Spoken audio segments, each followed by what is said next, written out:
out in Colorado recently got sentenced for killing a woman like that on the highway. So anyway, we do have the streams going, so we will go ahead and start momentarily in three, two, one. What up, folks? Once again, it is indeed your boy Tim, the handsome liberal.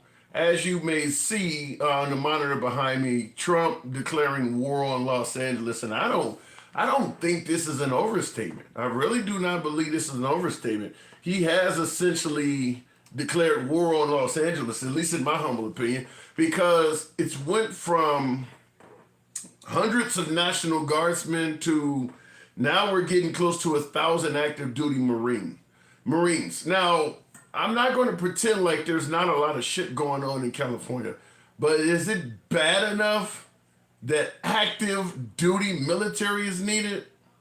I mean, I've seen photos, as I just talked about, cars being smashed up. There's probably been a half a dozen cars set on fire. There's been vandalization. These are the things that happen typically in any riot. Typically in any riot, shit is vandalized, things are set on fire, and people get out of hand. But active duty Marines?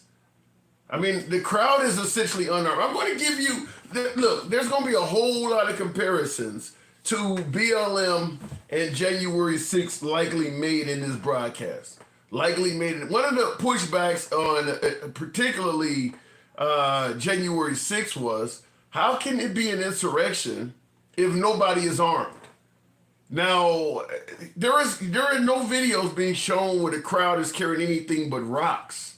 Now, obviously, a rock, if used properly, can be a deadly weapon. I'm not going to pretend like a rock is not necessarily, it's not something that can be used as a weapon. But it takes precision, and when you see what the U.S. Marines, I mean, we're not talking about the police. We're not talking about the state police. We're not talking about the California National Guard. We're talking about the U.S. Marines being sent in. Is that slightly overkill? I mean, that's like the top of what we have in the country.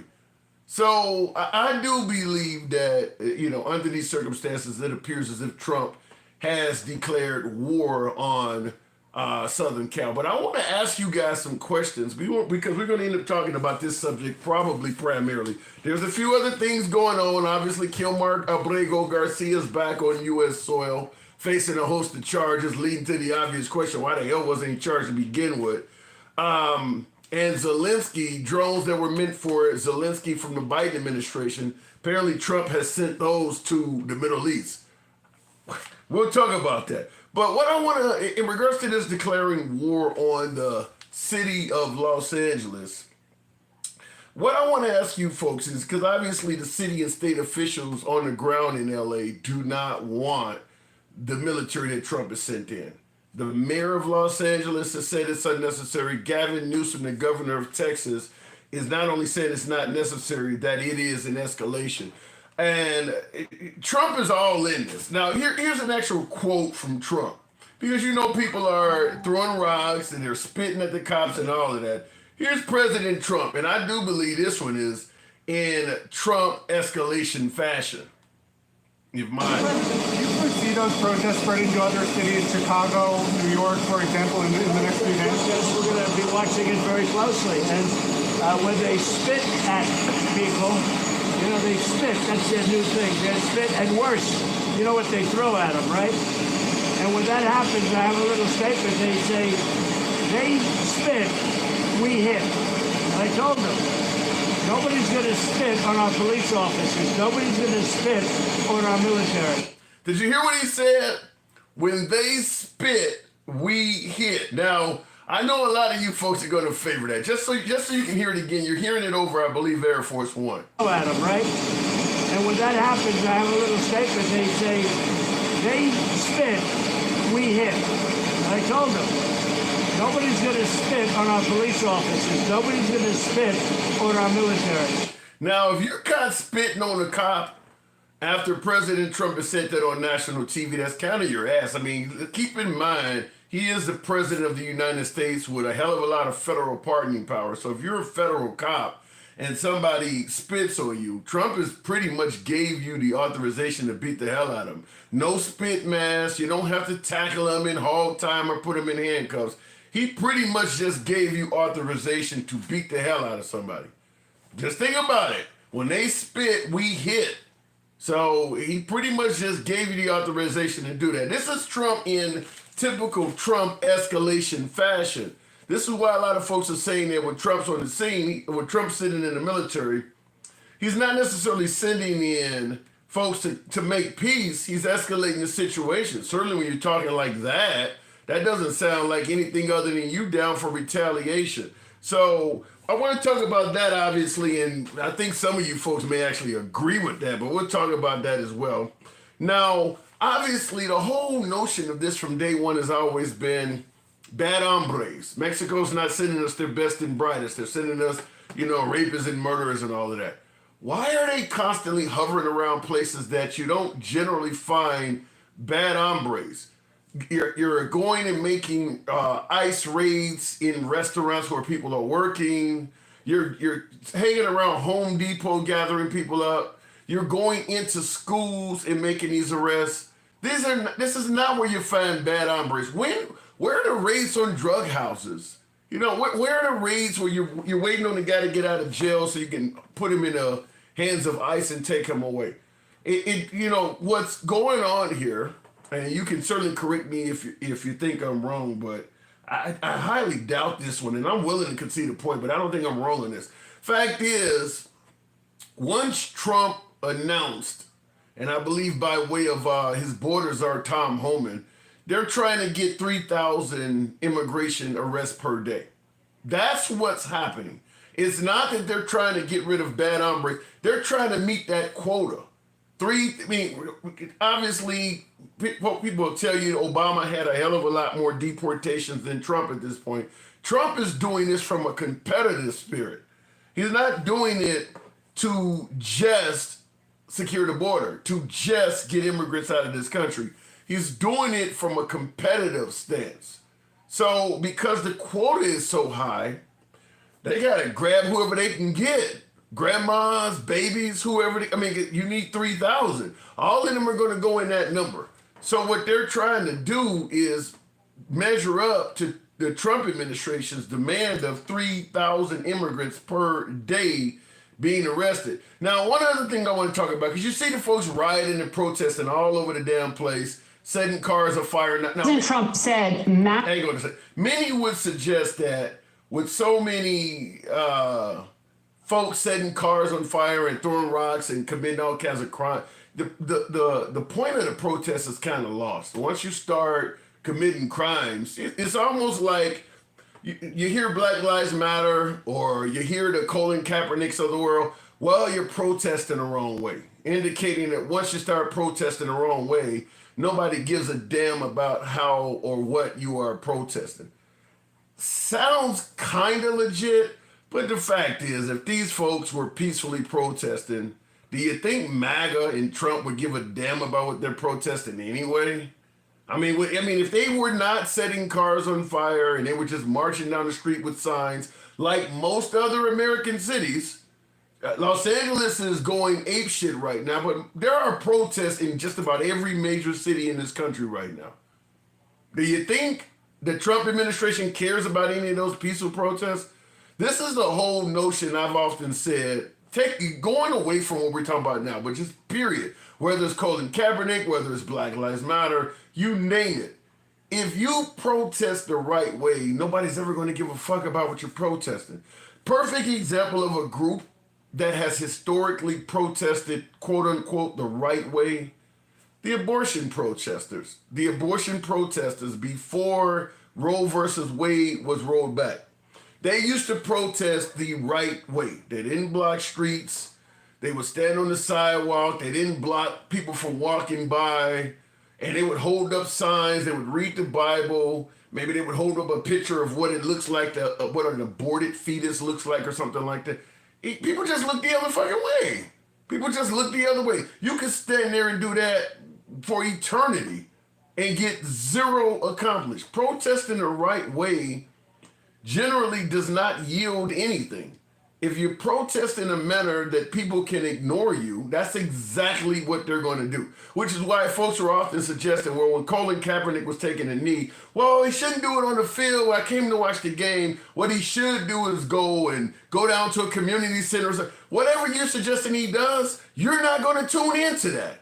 You're asking him to protest in a way that you can ignore it, and that's exactly what the hell you're going to do. So the only way you're going to protest, whereas people are going to listen and address your protest, is when you give them no other choice but to listen and address your protest. You have to be upfront in their face. Now, obviously, violence is not recommended, but even Martin Luther King, who was known for protesting peacefully, would still go do sit-ins in white restaurants and things like that where they didn't want black people at, and it was in their face. So now you're forced to sit down and eat next to a damn Negro when you thought that they were damn near poisonous and diseased to sit down next to. So there's no way to protest the right way without an up-in-your-face manner of doing it. And what they're doing in South Central Los Angeles is criminal. I'm not going to deny that. It's criminal. But I'm just simply saying if you protest the right way, nobody's going to listen to it. Now, here's Christy Nome, because they got, not only do they have a problem with how they're protesting, they got a problem with the apparel they're wearing while doing it. Masks will not be allowed to be worn at protests. Who's going to enforce that and how? And how can you justify it when law enforcement officials have their faces covered? You know, what I would say is that the law is going to be enforced, and that what the laws are in this country is what we are doing, and our ICE officers and our law enforcement officers out there that are in these situations where people have questioned why they have their faces covered. It's for the safety of those individuals or the work that they're doing as far as protecting their identity so they can continue to do investigative work. So now we'll stop it right here because Trump was the one. This Christy Nome is getting this from Trump. Trump took to social media this weekend and stated that from now on, masks will not be allowed at protests, and he even stated also that anyone caught wearing a mask should be arrested. Now, this is where we come up with the bias and why some folks may suggest that this is racist. Have you not heard about all of the hate groups from Nashville to Columbus, Ohio? Folks getting out of the back of fucking U-Haul truck. They all got on masks. They all have on masks. January 6th protesters, many of them had on masks, yet Trump was incredibly silent about the notion that they were protesting wearing masks. Now, the argument could be made where in Southern California they're committing crimes. No crimes were committed on January 6th, not a single one. They were wearing masks when they protested on January 6th. In fact, I'm working on a long form video of it because I have pictures. There are literally pictures all over social media of January 6th protesters wearing masks. There's one right here behind me in the rotunda on that day. The guy's carrying the Trump flag, and he's clearly wearing masks from head to toe. So you didn't hear Trump say one thing about people wearing masks. Good people on both sides in Charlottesville, 2017, some of them folks were wearing masks. You see folks walking down the street with swastikas and shit and khakis. A lot of them are wearing masks. Where's Trump on any of that? But all of a sudden, suddenly, the protesters in South Central or South California, I'm having a damn Biden moment. But all of a sudden, the protesters in Southern California wear masks, and now he wants to outlaw it and put him in jail? Why is that? That is incredibly inconvenient. We can talk about all the crimes of whatever the hell you want to talk about, but fact is, this is not the first group of protesters to wear a mask. Just seems to be the first time that he has a problem with it. Why is that? So we're going to talk about all of that. And of course, as you heard the reporter state to Christy Nome, how can you tell the protesters not to wear masks when ICE is going all over the damn country arresting people wearing masks? They're not even wearing uniforms. Some of them are wearing masks and they got plain clothes on. How are you supposed to react if you're walking down the street and some dude in jeans and khakis or something, or jeans and a flannel shirt, walks up and he's trying to block your path and grab you with a mask on? ICE, customs officials, Border Patrol are wearing masks. But only people who cannot wear masks are the protesters, huh? That is questionable to say the least. Before we go to the calls, also real quick in the news, and you often heard about Trump talking about witch hunts and weaponized DOJ. Kilmar Abrego Garcia is back on U.S. soil. You undoubtedly know the entire story of Kilmar Abrego Garcia by now. The guy who allegedly has an imprint of MS-13 on his knuckles. Anyway, he's back on U.S. soil. Pam Bondi, speaking on behalf of the Trump administration, is talking about a grand jury has found out that has stated that he is, he should be charged, well, he was charged, child trafficking and trafficking of immigrants. Leading to the obvious question, why the hell wasn't he charged to begin with? Why was he just sent away to a foreign country? If he has crimes in America, victims of his crimes in America, why wasn't he charged to give the victims some justice? Why wasn't he charged with this stuff to begin with? Is there anybody that don't believe that some of these charges are trumped up just so they can make an excuse for why they did the man the way they did him? You kind of lose credibility, in my opinion. Just like we're talking about losing credibility with the protests, you kind of lose credibility when you do some unconstitutional shit, then bring the guy back and say, okay, well, let's start from the beginning. If he is as guilty as they say, they could have locked him up, gave him no bail, and had the damn trial. The whole stint in El Salvador should have never happened. Before we continue on, somebody said I'm buffering on, there we go. So I shouldn't buffer on YouTube anymore. I apologize for you folks on YouTube. I didn't have the Wi-Fi on, so that should clear that up. So we're gonna go straight to the box and to the calls. 8 family members in the back of the car, huh? Well, here's the problem with Johnny 11. You pull Kilmar Abrego Garcia over, and he got several people in his car. It looks like he's trafficking human beings. This is in Tennessee. You can't deport the guy to El Salvador in 2025, and then all of a sudden, once people start getting pissed off about the lack of due process deportation, you decide, well, something, since we got to bring him back. Remember that case a few years back when he was pulled over in Tennessee? Let's go investigate that. You don't see where it looks weaponized at all. You decide to go back and pull up the body cam. I don't know how many years back was that case in. Somebody let me know in the comments, because the whole child trafficking body cam stop where they didn't charge 2022. So you're talking 3 years back. So they're gonna go back 3 years and let's go back and see if we can make something out of that. You don't see any possibility of this being weaponized. They don't want to be held accountable for holding this guy without due process and be put in a situation where they may have to let him go. So they're going to try to come up with some shit. If he was guilty of child trafficking, why didn't he get charged back then?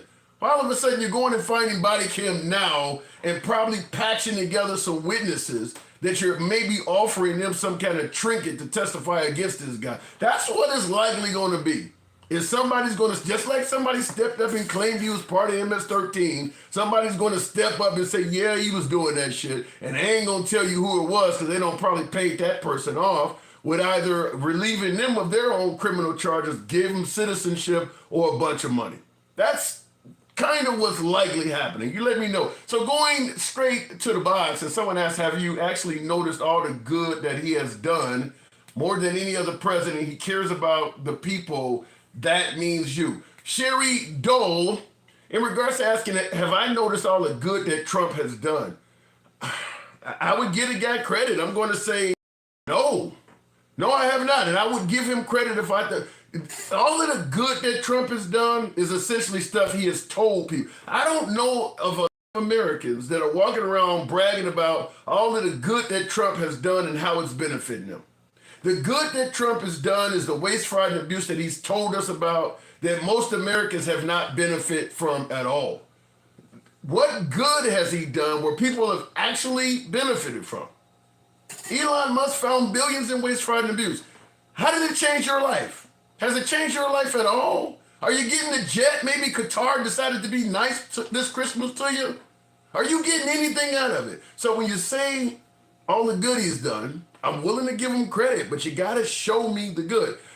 Is he making huge donations to the Red Cross? Wounded warriors? Who are the people that are benefiting from all this good? Show me that, and we'll have a conversation. MAGA Reacts. Good evening, welcome to the program. All the good Trump has done, MAGA, you would be the perfect person to clear this up. Now, I'm supposed to notice all the good Trump has done. Educate me. Well, if you watched Joe Rogan with Cash Partel, whatever his name is, Cash, the other day, he went down the list of all the things he's fixing with the FBI so they could do their job and actually pursue criminals instead of pursuing DEI. I don't even know how you pursue DEI. It was, what Biden had them doing. Well, let me just say this before you go to the next one. All the good, you said Cash Patel stated all the things he's doing, fixing so the FBI can pursue criminals. I'm not a criminal. I'm not after a criminal. I don't know any criminals I want caught. That is not benefiting me. That's what I was telling the viewer. There's no good that I can see where he's done that's benefiting my life. No, that benefits you indirectly. And the less How? crime there is, the less criminals there is, the less likely you get scammed by some random guy. I work for... Go ahead. No, I work for some guy who seemed like legit fucking business guy. I worked for him for 2 years. I worked my ass off, and I thought he was this big time fucking investor. Ended up being a fucking Ponzi scheme. And I wasted 2 years of my life, and the little money I got as a salary, toward the end I gave it back to him as to invest it for me. And guess what? I basically worked for free for 2 years. Damn. But luckily I was young and I learned from it. And this is like before Bernie Madoff. Bernie Madoff was like 2 years later, and that's how I found out 2 years later that it was a Ponzi scheme by seeing Madoff. But let me also... Shit my guy did. Yeah, but let me throw this in there. Do you realize how many white-collar criminals that have done stuff like you're talking about that Trump has actually pardoned? He's letting them people out. Well, hopefully... I don't know. Take your time. Take your time. That's after somebody's actually been caught and prosecuted. So at least there was some justice there. And then if you decide to give them mercy afterwards, that's better than not getting any justice. Well, some of these people never even went to jail for any significant period of time. He pardoned them before they really even went in. So we can give him credit for what he's doing to allow the FBI to do their work. But what about the folks that have been victimized by all the people he's letting out? I mean, he's let out some pretty bad guys. I mean, what about their victims? You gotta give me some examples because I don't know what you're talking about. To be honest with you. Well, shit, the ones that testified at the January 6th hearings, the Capitol Police officers are claiming they're victims of people he pardoned. Okay, but we're talking about Ponzi schemers, like white-collar criminals. These weren't white-collar. The reality TV stars, I don't know their name, but he just pardoned 2 reality TV stars that were involved in... I don't think they had any victims. They just, You cannot commit financial fraud with no victims. How do you do that? I thought it was like tax fraud or some shit like that. Okay, How easily you get that crime charged to you. That could mean anything. Like I don't know the details of the case. It could mean a million things. Well, I would invite you to look that up because they committed financial fraud and they did have victims. By the way, if you commit white collar financial fraud, it's almost impossible to do that without any victims. Like you mentioned tax fraud. If you cheat your taxes, that money has to be recouped from us. If you cheat the tax system out of millions of dollars, they're going to get that money. That's millions of dollars in federal tax money they should have had that they didn't get from you because you cheated them. That money's going to be given from us. They're going to get it from somewhere else. There's your own point right there. You're saying, catching tax frauds indirectly benefits me. The same way I'm telling you the same thing. So you just made my point for me. All right, I'll give you that. I'll concede that. It does indirectly benefit me, but... I mean, that ain't something unique to President Trump. I mean, tax cheats have been caught under every administration.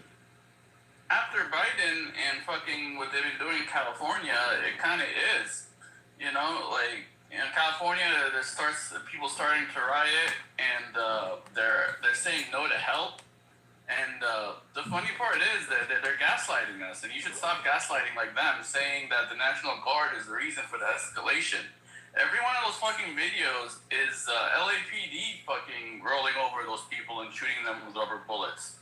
Every video I've seen of this protest or riot, it's all LAPD. Yeah, well, you do understand. They're not even there yet. You do understand that the people there, law enforcement is law enforcement. A government officer with a rifle, it doesn't matter if he's in military fatigue or he's in an LAPD uniform. To them, all of that is authority. They can all arrest you, so they're not going to make any distinction between the LAPD and the military.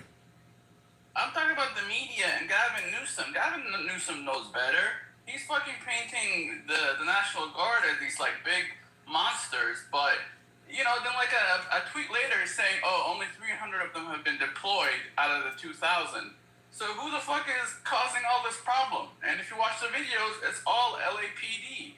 Even like ICE at the beginning, like they backed up and LAPD jumped in front. I mean, LAPD are in complete control of the Democrats. Like they control LAPD. I don't care what they say or how people. I know people are stupid and they'll think it's all the same shit, but a lot of us know better. The LAPD and the National Guard and even ICE are completely different from each other. And well, if you're a citizen on the street, if you're a protester on the street, all three of those groups, ICE, the LAPD, and the military, they all can detain and arrest you. A cop is a cop at that point. They're not going to see the difference you're talking about. I mean, but I'm not even talking about them. I'm talking about fucking Gavin Newsom and the people in the media putting everything on Trump when Trump has just given them it's funny, like 9 years ago, we were debating if Trump offered National Guard to DC for January 6th, and in that situation, he offered, they said no, and then he got fucking kicked in the face for it. And this time he's like, he offers, they said no. He's like, I'm not going to fall for that trick. No, wait a minute. On January 6th, Trump made it sound like he could not deploy the National Guard. The only person who could do that was Nancy Pelosi. And it's pretty clear now that was a fucking lie. I mean, he's not only deployed the National Guard, he's deploying the actual active duty Marines. So he clearly had the power to do a lot more than he did on January 6th. I think... Now you're gaslighting yourself. There's a difference between like normal shit and emergency powers. Right now, Trump is using emergency powers to do what he's doing. You telling me he couldn't use them on January 6th? Especially before January 6th. Like, this was, first of all, we're talking about January 5, the day before. We didn't know there was going to be. No, wait, hold on. There was 4 hours. Hang on. There was 4 hours where this stuff was going on, and Trump didn't deploy any damn body. You're telling me he couldn't do anything for them 4 hours? Automatically deployed. At the second, if you actually look at the timeline, the National Guard were automatically requested from the first minute before even Trump got back to the bunker or whatever the hell they put him. They were already requested. Trump didn't have to do shit. They were already on their way. This is not, what you're saying is not true. That's just simply not true. That's what the media tells you, but if you look at the actual timeline, the Department of Defense, I think whoever's in charge of the Department of Defense requested National Guard like at the beginning of it. Even President Trump has never stated whatsoever that he deployed the National Guard or that they were deployed automatically. He hasn't even said nothing like that. Where are you getting that from? Deploy them. They were deployed automatically. How did they show up then? Since when the hell is the National Guard deployed automatically? Where does that happen at? Somebody has to do it. The president rarely needs to request them. They're requested by the governor or the mayor of the city when it comes to D.C. So it was on her to request them. And as far as I know, they were authorized right away before even Trump made it back to the building. What you're saying makes no sense. You're going to send in the military to oversee California because that's getting out of hand. But your own event. We don't even. This doesn't matter to this conversation. For this conversation, there's a difference between offering National Guard beforehand and having emergency power. Like, he's using emergency powers to deploy them right now. He's Newsom said he doesn't want them. Trump's using emergency power to deploy them after the fact. Here's what makes no sense at all. You got thousands of people coming to Washington. They're angry because you don't tell them the election is stolen. Why are you offering? I mean, you should know while an inauguration is taking place 2 miles later that people should be there present. What do you mean you offer to it? This is your event. You're the president. Offering it to who? offering it to DC, to Pelosi and to the mayor of DC, Bowser. She literally has, if you go to her Twitter, she has a letter where she says, you know, I don't want any help from the federal government. On January 5th, she posted that letter to her Twitter. I found it the other day. That ain't got nothing. But that ain't got nothing to. But hold on, your event. Trump offered her federal. That ain't what I'm talking about. MAGA. That ain't what I'm talking about. Trump's event, his original protest, was a couple miles away from what Nancy Pelosi and those folks are doing in the Capitol building. Why don't you have security at your own damn event? Because the mayor said she didn't need it. What? How does the mayor know? What is She it? has a letter on her Twitter on January 5th that she posted to her Twitter January 5th, the day before, saying that she doesn't need any help from the federal government. So Trump left security of his own event to a damn mayor? Well, he left it to the Capitol Police and the DC Police, so he assumed they had it under control if they didn't need any help. And up to that point, up to January 5th, the MAGA and the right weren't known to be violent. And then when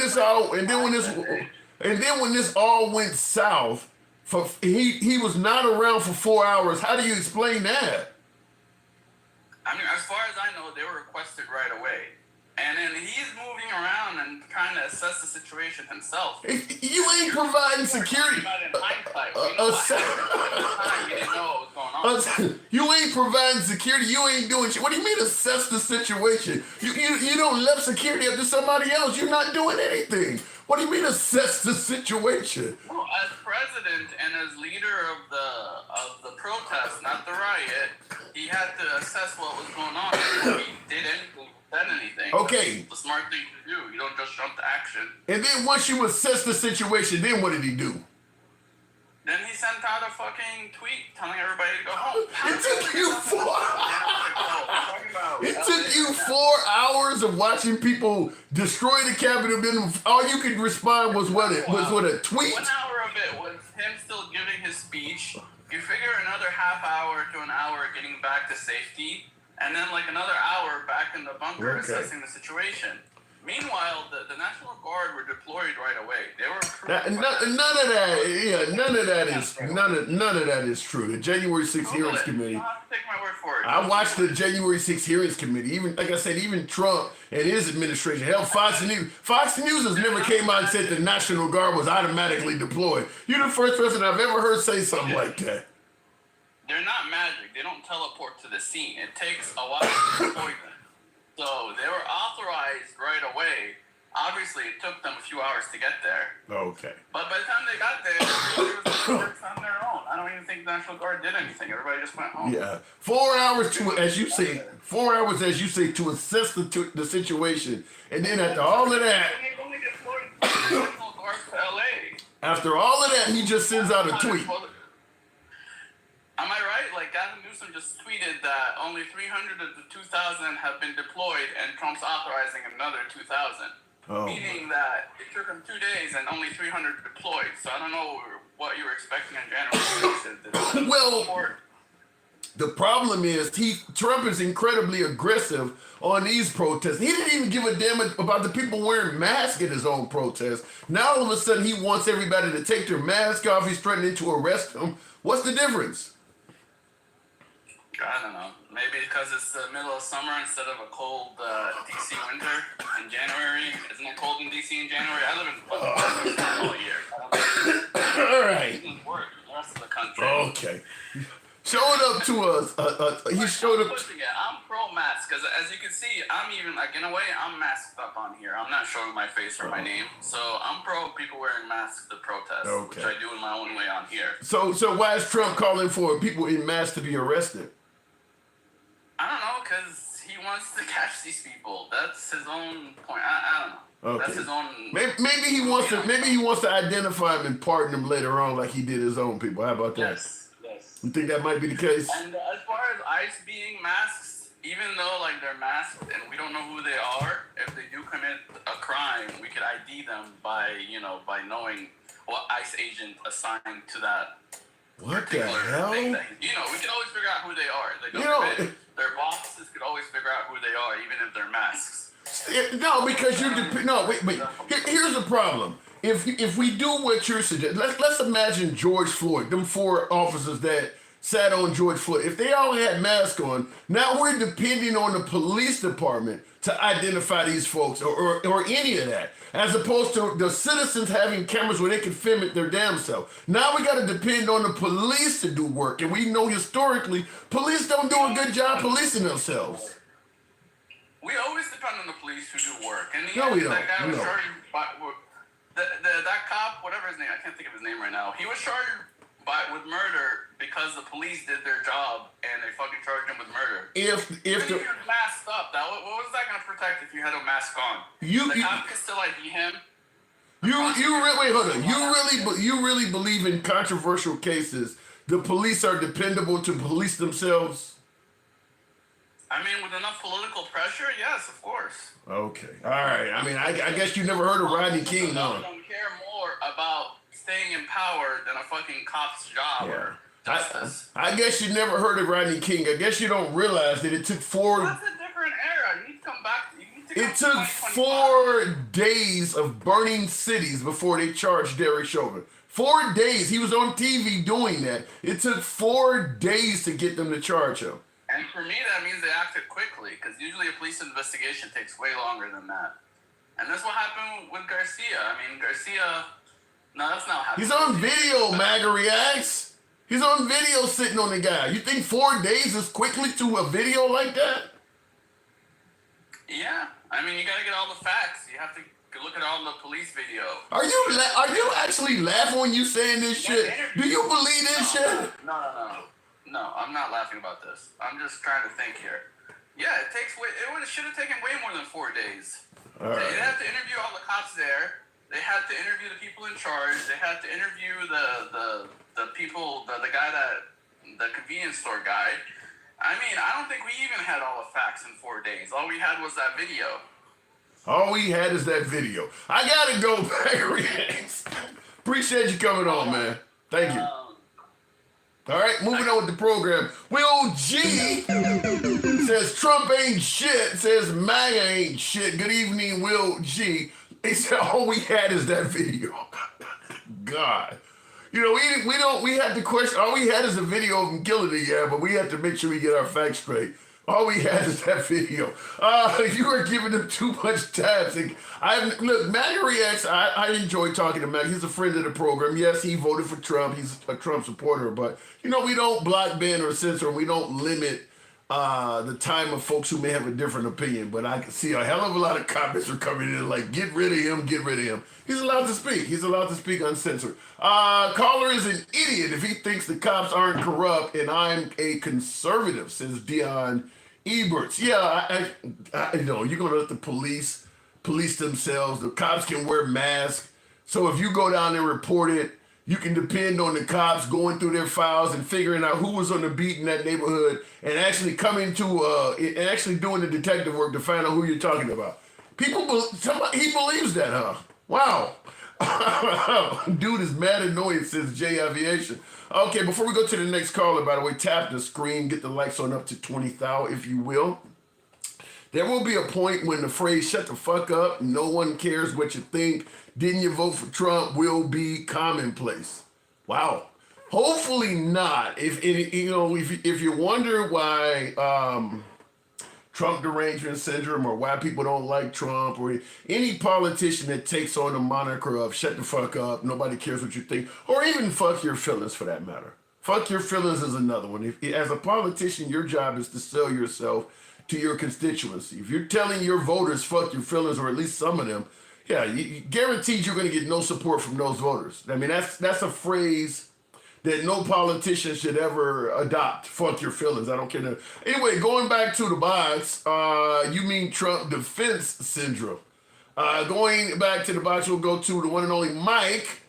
Good evening, Mike. Imagine somebody comes to your house, you ask them to leave, and they start rioting. Yeah? I mean, but the problem is everybody rioting in California is not an illegal immigrant. There's a lot of American citizens among those crowds. Mike, good evening. Man, these motherfuckers, and these anecdotal. Imagine somebody comes to your house, you ask them to leave, they start rioting. what did it have to do with any fucking thing? Nothing, because that wasn't the scenario at all. Not to mention, we could always ask the Native Americans about that same question. I guess they wouldn't want to talk about that. Yeah, they wouldn't want to talk about that. So good Lord, you started with some bullshit. What did I do wrong today? No, not you. First of all, MAGA Reacts, Cedric, whoever, the president is responsible for the National Guard in Washington, D.C. It's the only state in the union where he's responsible for the National Guard. It's the only one. So if anybody was going to deploy the National Guard on January 6th, it was Trump. It had nothing to do with anybody else. It's a simple civics lesson, and you can Google that shit. Right? Period. Yeah. You know, I actually had somebody on the program during that era. I believe they ended up calling one of the centers or recruitment centers in DC, and somebody answered, some military and actually admitted it was his job to do it. During the program, somebody called in, and somebody at one of the offices in DC admitted, yeah, it was his job to do it. Yeah, period. It's period. It's not even a question. So for MAGA Reacts to get up here as if he's speaking facts, that's why he loves Trump, because they always shit on themselves. He comes up here and shits on himself, Donald Trump shits on himself, because he's not making sense. He's not making sense at all. January 6th was what it was. Can we go to Garcia real quick? Real quick, what you got? Can we switch to Garcia and this bullshit human trafficking charge? Can we talk about this real quick? I believe it's trumped up. Because like I said, I mean, you're going to go back 3 years to what amounts to nothing more than a body cam traffic stop and try to make a whole case out of that because on video he had a few extra seats in his car, and you're going to use that to develop a whole case in 2025. Unless this guy's dealing with a public defender, he going to probably lose that case. And listen. Okay, so I read the indictment. Okay. You know, which was full of bullshit. It was all hearsay. It was and then so what's her name? Dummy, the press secretary. What's her? Pam Bondi. No, the press secretary. Oh, the 27-year-old. I can't think what is it? Yeah, Leave it, Christine. Leave it or whatever her name is. Yeah, her dumb ass gets up there and talks about you guys got to watch their words, and in the indictment, they are linking him to this international human ring. Well, they linked him to MS-13 like that. Yes, international. But he's the only one identified in charge. How about that, Tim? Yeah. He's the only one identified in charge. And the federal prosecutor, the chief federal prosecutor in Tennessee, just resigned.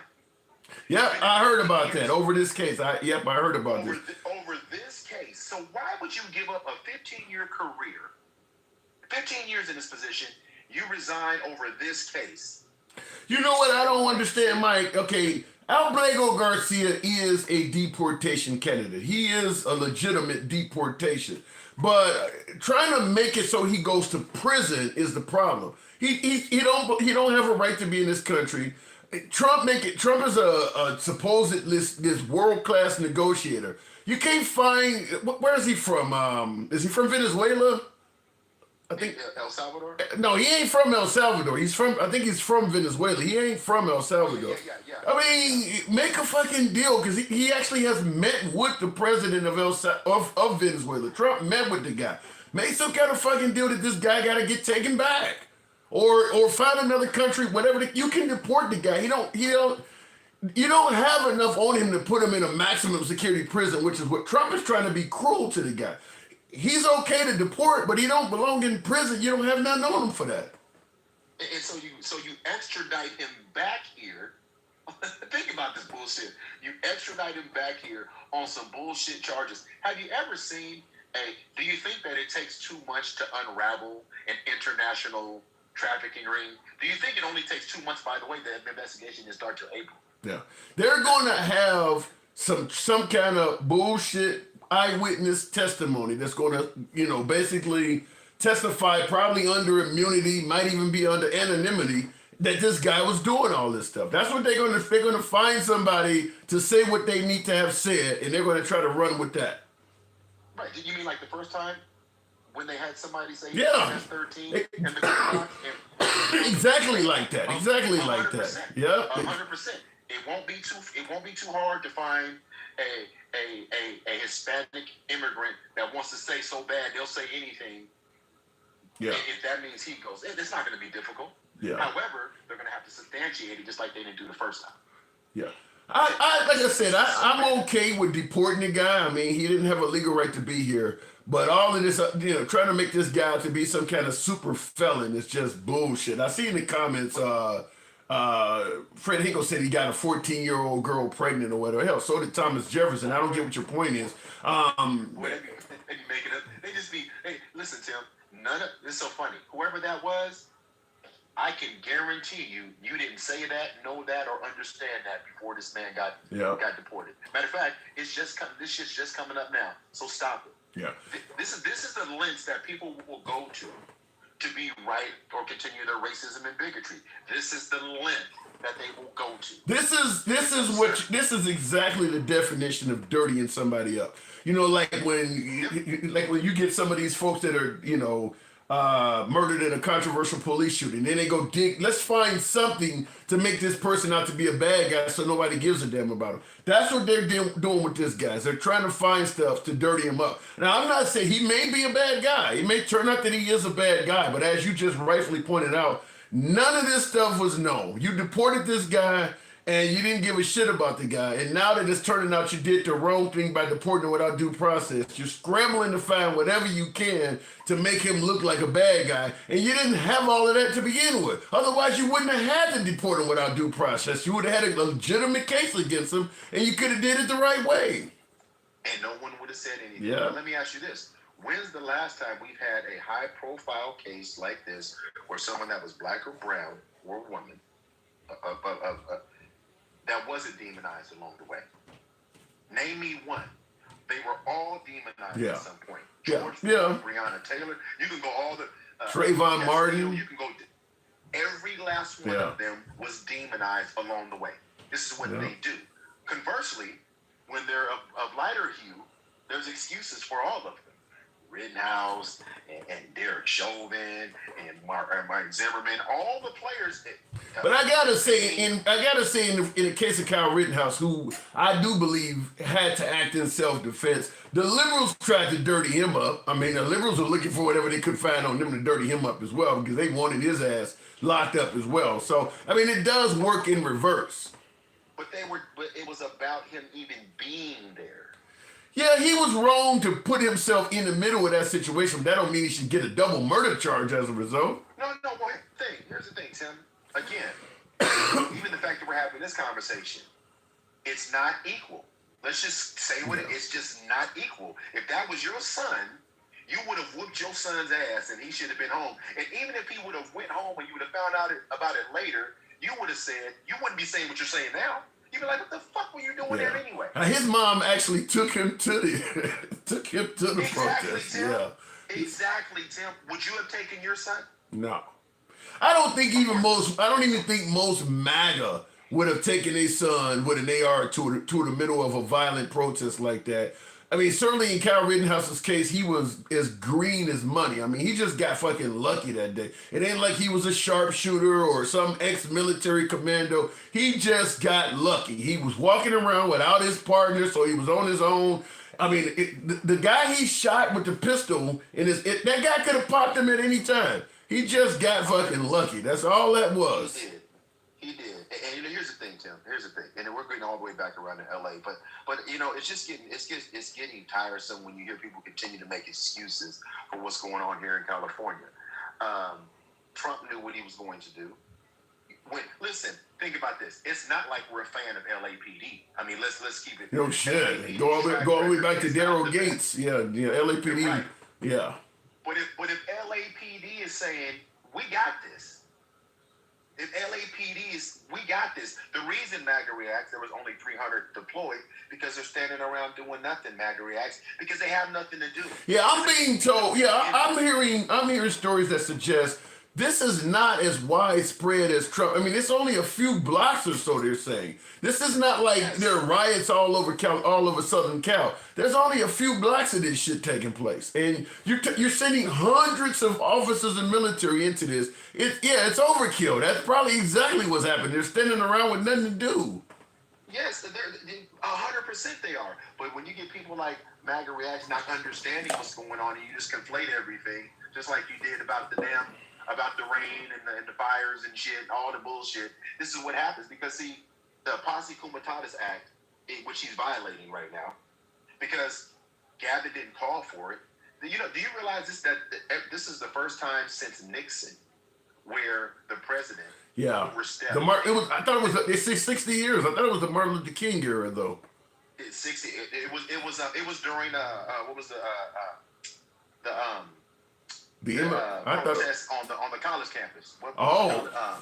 I don't know which one. My mind right now. Okay. You remember when they came in and they ended up pew-pewing some students? What was the college?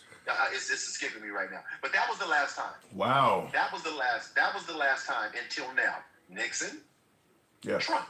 Berkeley, somebody Right, says. no, it wasn't Berkeley. It was another college. But This ain't that. This is not, in my opinion. I think Trump is just trying to be heavy-handed for the sake of who he is. This is not serious enough for him to be sending this kind of folks out there. I mean, not yet, at least. Maybe it'll get that way, but right now, what's going on out there?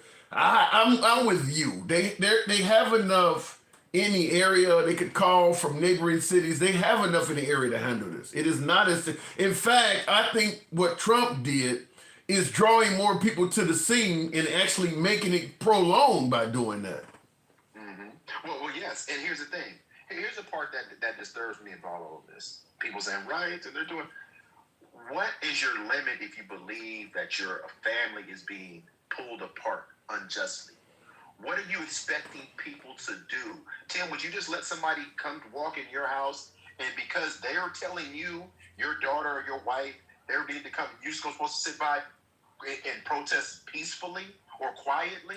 I mean, what are you asking people to do? I'm kind of torn on. I mean, the fact is, I forgot what percentage of the LA population or Southern California population is illegal immigrants, but they do. That is the #1 state for illegal immigration. So, I mean, if they're going into a house full of American citizens and doing that, yeah, you have every right to defend your castle, stand your ground, pop a few edges, whatever the case may be. But if your cousin is here illegally, they coming to get your cousin, you can put up a fight, but you knew your cousin wasn't supposed to be here. So it depends on. Go ahead. Well, that's not what's going on here. Listen, how are they identifying illegal on the street randomly, Tim? They got warrants. No. They got pictures. They're profiling and doing fishing expeditions, like outside of Home Depot.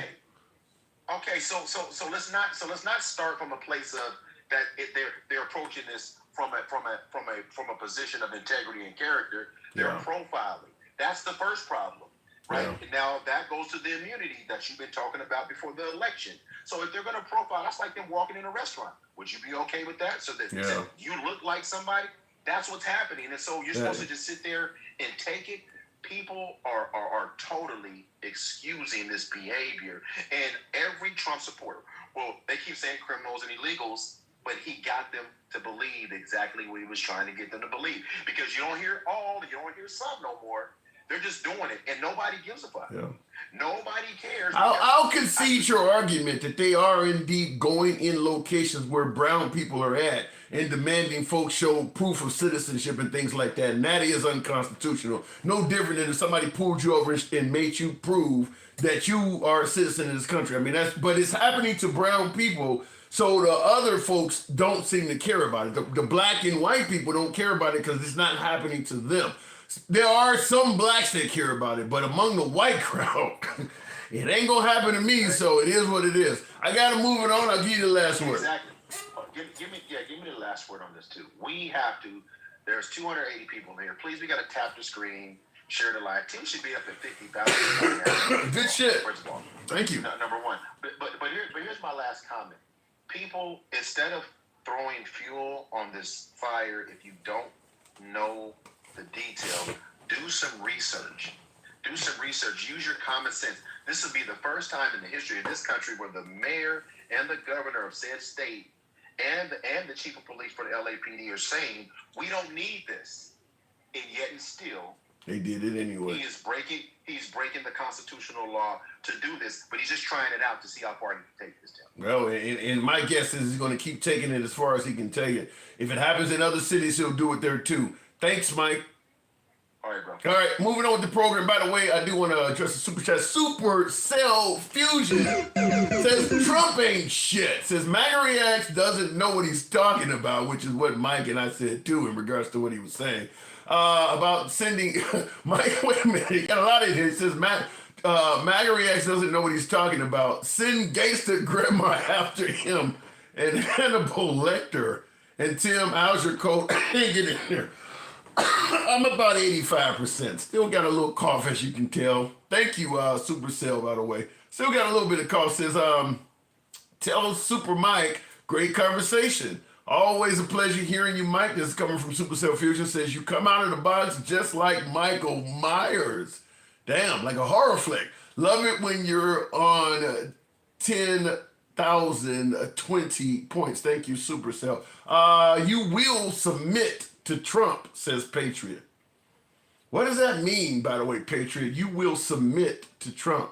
That kind of falls under the whole mindset of who's your daddy. He's not. This is what I don't think folks realize. As in a country like this, with a democracy or republic, whatever you want to call it, our politicians are supposed to work for us. We don't work for them. When you start talking about shit like you're going to submit to the president, he's supposed to do what is the will of the people. Now, it doesn't supposed to work vice versa. This is why some folks are starting to suggest that you guys are in a cult when you say shit like that. Because that's what a cultist would say. The president is supposed to do what makes you happy, not vice versa. You got that shit kind of backwards, man. California has the most homeless. Well, Larry Forway, the reason California has, I'm speculating here, but the reason California has the most homeless is probably twofold. One obviously being the weather. I mean, it's you can pretty much camp out year round in California. Number two being they are somewhat homeless. They are somewhat friendly and accepting to the homeless. There's a lot of cities where they would just tell them folks, either you get your homeless ass off the street or I'm going to throw you in jail. I'm not going to do a damn thing for you during your period of despair. I just don't want to see your ass on the street tomorrow. You find somewhere to go, you better find some family, you better find a church or whatever. If I see your ass again, I'm going to arrest you. That's how a lot of states do it. So it ain't like these other areas don't have a huge homeless problem. They just don't give a fuck about them. California's a little bit different. They understand the situation. It doesn't look good, but, they're willing to kind of let them exist. Looking in the comments, though, you're mad he didn't act fast and harsh January 6th. Okay, Ed G, you says you're mad he didn't act fast and harsh. January 6th insurrection, you're mad he's trying to stop the insurrection. You guys are programmed to say he is always wrong. Well, if you don't think Trump was wrong on January 6th, I think you're the one that's misprogrammed. If you think January 6th, 4 years later, you still don't see no problems with it, but you think the liberals were programmed to think he's wrong, he was fucking wrong on that. Now, in regards to California, look, he's sending folks to, I suppose, make the peace, squelch the rioting. I don't want to say look, Trump could be right in this, but at the same time, he could be wrong in this. Is he fighting to bring peace, or is he fighting for domination? I think in Trump's case, one of the problems is even when he's right, the shit he says is often wrong. Even when he does something right, bad shit comes out of his mouth. I mean, whether it's stopping wars or anything like that. Anytime you see him on TV doing something that he claims is right by America, in the process of doing that, he's bashing somebody. That is why, where does Trump derangement come from? Well, it's because he's always insulting people. Look, the guy could literally cure cancer and make people hate him. He would be curing cancer. You know, if it left up to the liberals, y'all would be dead.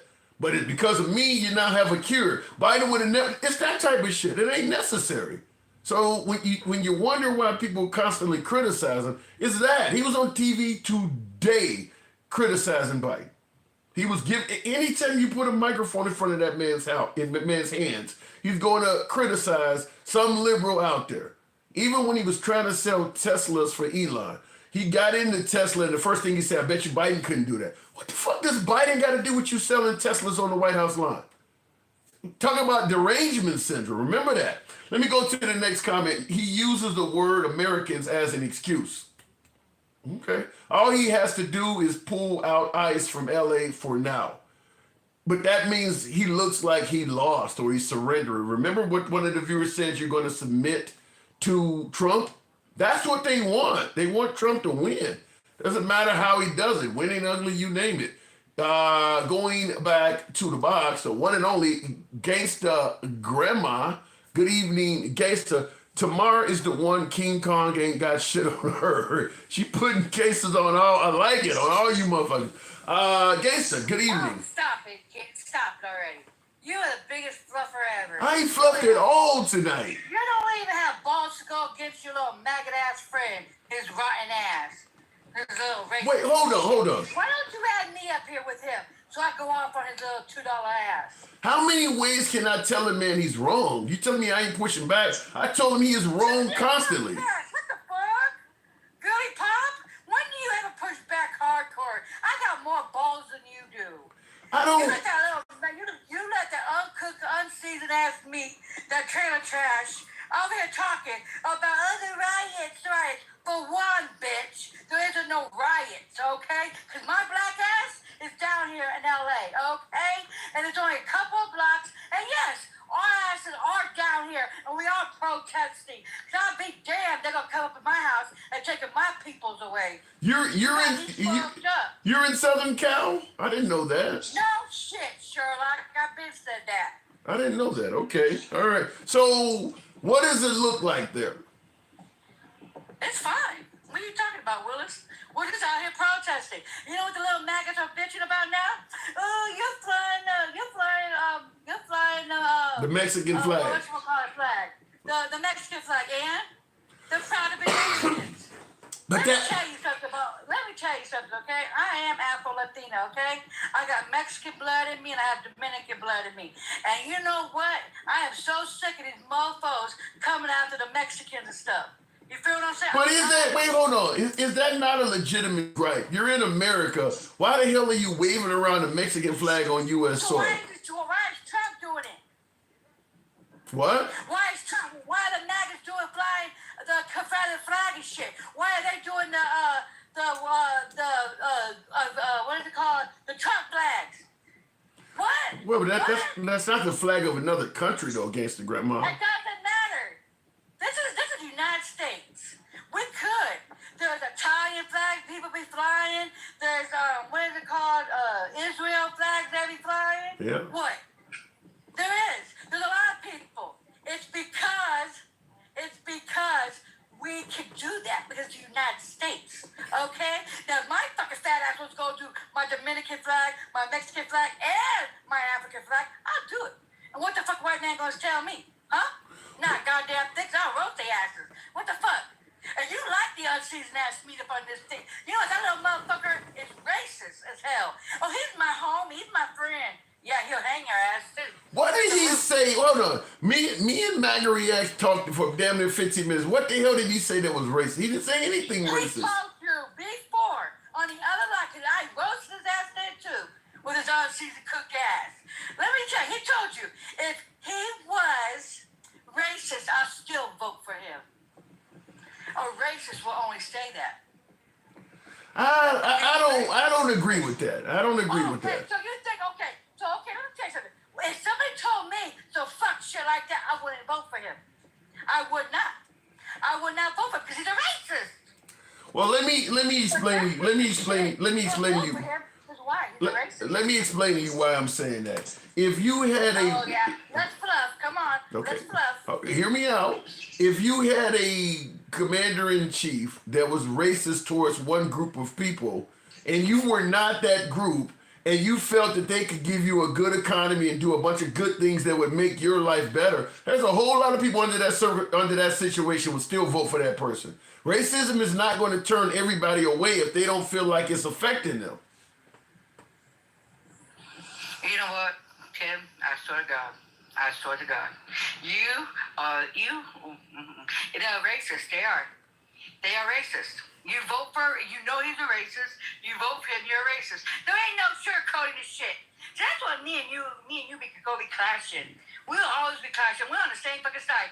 They're racist. There ain't no buts, no ass, no fluffing about it. They're racist.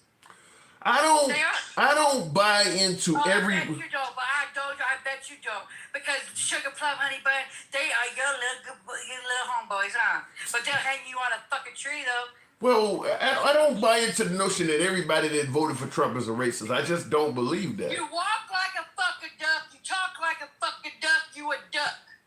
What about the You believe in everything that motherfucker is saying, and you're still walking with him.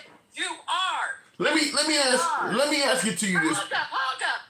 You little maggot ass twit, don't ever tell me that I'm not fucking black, bitch. My daddy and my mama is Dominican and Mexican and Dominican full-blooded, bitch. And they black skin. So what the fuck does that mean? Okay. I'm not pale, bitch. I'm not born in the sun. Okay. Let me ask you this. It's a lobster ass. Okay. Jesus. Let me ask it to you this way. If you were evangelical, you're pro-life, you don't believe in killing the hold on. You gotta let me ask this though. If you were evangelical, you were pro-life, you did not under no circumstance ever want to support taking the life of an unborn child, and you got to vote between Trump and Kamala, what do you do? I would vote. I'll still vote blue. Because you don't have to vote. Let me tell you something. You don't have to vote for somebody that's a racist just because you're pro-life. And they're not even fucking pro-life. You know why? If they were pro-life, they wouldn't be taking the fucking women's rights away. Pro-life means that you would be helping the women, not taking from the fucking women, not taking the damn welfare benefits like the food stamps and shit, the Medicaid, to take care of the fucking loved one, the babies and shit. Forced birth, that's what it fucking is. Get the fuck out of here about being pro-fucking life. I'm just telling you. Life. The only reason why they're going fucking ham on the shit because the white man loves the chocolate dangling, and the women love it. They like it more than the white man. Who wouldn't? They can't hit the damn chicken pot with the uncooked ass meat. You know you can't group every white person up in one category, right? What the fuck? They grouping us black asses. They're over here telling us that we ain't shit with nothing. They're telling us that. They're telling us that we need to go back to Africa. They're telling the Mexicans that they need to go. That they're not from here, and they are. They're indigenous. They're not even Latinos. They're indigenous. But people don't even know that 80% of them are natives. Yes. Let me ask you. Okay. Trump all of our asses. But when I fired the fuck back, and put in a white man in a place, oh no. Get the fuck out of here. What about the law, Gangster Grandma? If a person is in this country illegally or undocumented, does the president not have a right to tell them they gotta go? So let me tell you something. That little motherfucker racist piece of shit said he was only going to go after what the criminals, right? Why don't he go after the white man? Because they're the most criminal one that is. They're putting up our schools. They're going to our churches. They're going to the synagogues. They're the ones that are doing the most. Not the undocumented. There's proven. There's studies that show it. They don't hurt the people. They are afraid of us. Well, you know they're gonna. You know they're gonna bring up that there's a whole lot of pew-pewing going on in urban neighborhoods all over this country, right? Oh, give me a fucking break. There ain't no such thing as black on black crime. Then let's do the white on white crime. Let's do the Mexican on Mexican crime. Let's do it. Because it's called, if you're in the hood, a black hood, then the victim is going to be black. Then if you go to the white hood, as they say, AKA, it's going to be the white one. I want you to. There isn't no such thing, so give it a fucking break. How about this one? In the comments, responding to what you and I are saying, Sean the Greatest says, in my experience, there are just as many racist people of color. What say you? Well, actually, We could be prejudiced. Can't be racist. We don't have the power. Actually, and we could What? We could be prejudiced. I said. Did you hear what I said? Don't what me, Tim. Do not what me. I said what the fuck I said. You're trying to tell me people of color cannot be racist? Really? Well, technically, because they don't have the power. They don't have the power. Yeah, you do. Like, like the white man has the power, we really don't have the power. That's not true. We could be prejudiced, yes. Well, where's the black man have the power at?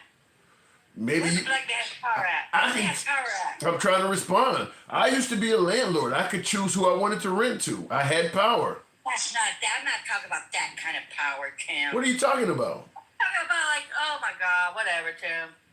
I don't know. Honestly, I think they could be prejudiced. I don't think they could be like full-blown racist. I don't know. Anybody can be racist. Anybody can be racist. Well, if they could, right? Yeah, I mean. But still, the white man's doing the most right now, right? Well, They're picking out people. You know what? You know what's funny about all this shit though?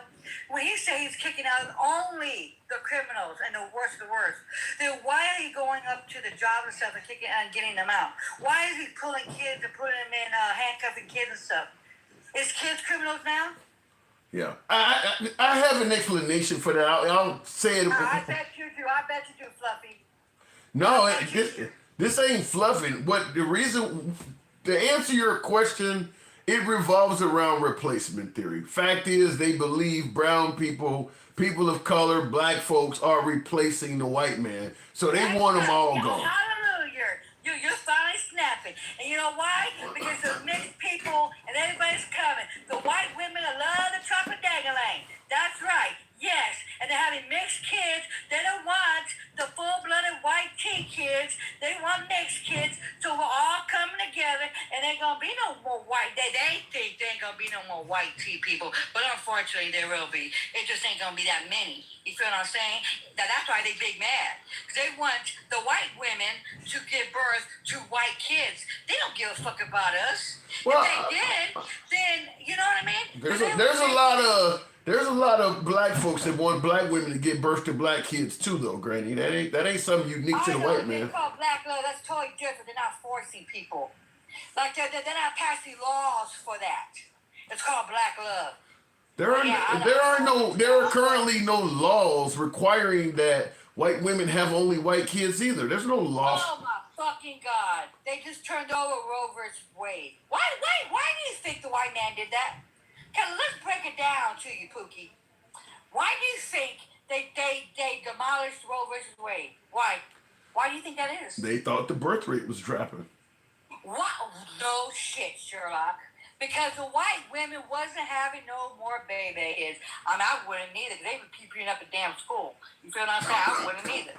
Well, they got the fucking white. They got the fucked up kids. I don't know what the white tea people are doing today. Baby kids, they fucking it all up. You know what? Let me tell you something. I be hearing the shit. They be doing that. You know what it is though? You know why they have some fucked up baby kids? They be doing gentle parenting. Have they ever been to a black home like my home? Shit, we don't do no gender parenting. I get the belt after my you've attracted the ire of one of my viewers. Ed G says Gangsta Grandma is being openly racist towards white people, then complaining she hates. Hold on, not only are you being openly racist towards white people, he continues on to say that you're complaining that you hate racist people, but you're a prime example of how the Democrats think. Okay, see, let me tell you something. That's how ignorant you motherfuckers are. I've always said I am not racist. I'm not. I'm all for white tea people. Only our allies. I don't give two fucks about the maggots. The maggots have put us in this situation. They voted for hate. They voted for people for losing their welfare, for losing their food stamps, the vets losing everything. Their shit. Why the fuck do I give a fuck about those sorry pieces of shit? Yeah, I talk mad shit. I do. I call them fucking whatever I fucking feel like calling them. That gives them no grace. They don't give us no grace. When they went to the ballot box, they voted for them. They're selfish. Me. I voted for fucking we. I voted for vets. I voted for the poor people. I voted for the black and brown people. I didn't vote for me. Well, they are racist, a piece of shit. They voted for hate. Isn't that what but you say you voted for us? Isn't that what America First is about? Voting, taking care of I voted Americans. for we. I voted so they won't lose their benefits. I don't get food stamps. I don't get Medicaid and Medicare. I don't get none of that. I pay. But I voted for the poor people, the working poor people. I didn't fucking forget where the fuck I came from. I came from the hood. I grew up on food stamps and stuff. My father, my mother busted their ass and still was on food stamps. I never forgot about that. I voted for them. I didn't vote for myself. Those sorry piece of shit voted for racism. They didn't want a black woman in fucking office.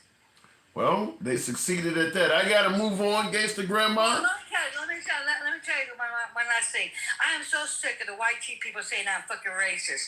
When they look at themselves in the fucking mirror and they voted for a fucking racist, and they are a fucking racist. I give them the same fucking damn energy right fucking back. I call them out they fucking names because I don't have no respect for them. So I am not racist. When I say I like white people, I like my own people, like my allies and stuff. I have a girl that comes on here all the time. That's in your life. I friended her on here. I talk to her and stuff. She's cool as hell. Well, on YouTube. I only talk to allies. Well, I'm going to assume this is not an ally, but Kelly Girl on YouTube, who looks to be a white woman, says you are disgusting. So she's not a fan. I mean, there's some folks. Guess what? Guess what? I'm listening. I love being disgusting to the white man. You know why? 'Cause I don't kiss This is a woman. This is a woman. They bend over. Oh yeah, they bend over. They kiss my ass because they work for me. See, I don't work for the white man. The white man works for me. This is a woman, but this is a woman, gang. It's a woman. It's not a man. What are you talking about? White women and white men work for me. I'm the boss, bitch. They kiss my black ass. I don't kiss a damn fucking white woman's ass. They kiss my ass. So yeah, bitch, I'll be that. Okay? I'll never be a fucking maggot. All right, Gangsta Grandma. I do got to move it on. You make me sweat. Thank you for coming through. Wow, she does not look every live. Like I said, we don't block, ban, or censor. So understand, you're going to hear opinions you favor. You're going to hear opinions you do not like. We are MAGA friendly, despite what you may have heard from my last caller, but we are MAGA friendly. We've been that way since day one. We don't block, ban, or censor anyone for their commentary. You can be critical of anyone in this program, up to and including the host, as you may have just witnessed. We go left of Bernie Sanders to I'm having dinner with Q. By the way, if you enjoy civilized dialogue, usually from all sides of the aisle, I'm going to ask that if you're watching on TikTok, follow the program. If you're currently watching us live on Instagram, give your boy a follow. We're here generally on the weekdays. And the same if you're watching on YouTube horizontal or YouTube vertical. Give your guy a subscription. Supercell Future says, encountering to what Angie said, I would say behind every strong black man, you got a gangster grandma as we live and breathe. Gangsta Grandma would have them submitting. If you got if you a strong man, a strong black man, you got Gangsta Grandma behind you, you submitting, because Gangsta Grandma don't seem like ain't no half stepping, to quote Big Daddy Kane on that. Ed G says still racist. Imagine if I say I only like middle class conservative blacks and fuck those low class ghetto ones. I think most people would say that was racist, Ed G. Now, Gangsta Grandma tears into me because I say that her comments sound like she's intolerant. And she, calls me all kinds of names up to and including a bitch. So, but it is what it is. This is a free speech program. You know how it works. And then I see Me Too says Ed G, learn how to spell first. Gangsta Grandma is the farthest thing from a lady, says Kelly Girl. Well, there you go. Looking in the comments, oh my God, y'all making me roll over here, says Dirty Money. Appreciate you tuning in. We try to deliver an entertaining program and a little bit of educational if we can get it in there. I am not a know-it-all type host. I learn a lot from you folks, and hopefully we can make it so we all are entertained as well as educated to some degree. So I'll go ahead and move the program on. By the way, I said follow the program if you're watching on TikTok, Instagram, and give me a subscription if you're on YouTube. You know how it is. And click that like button.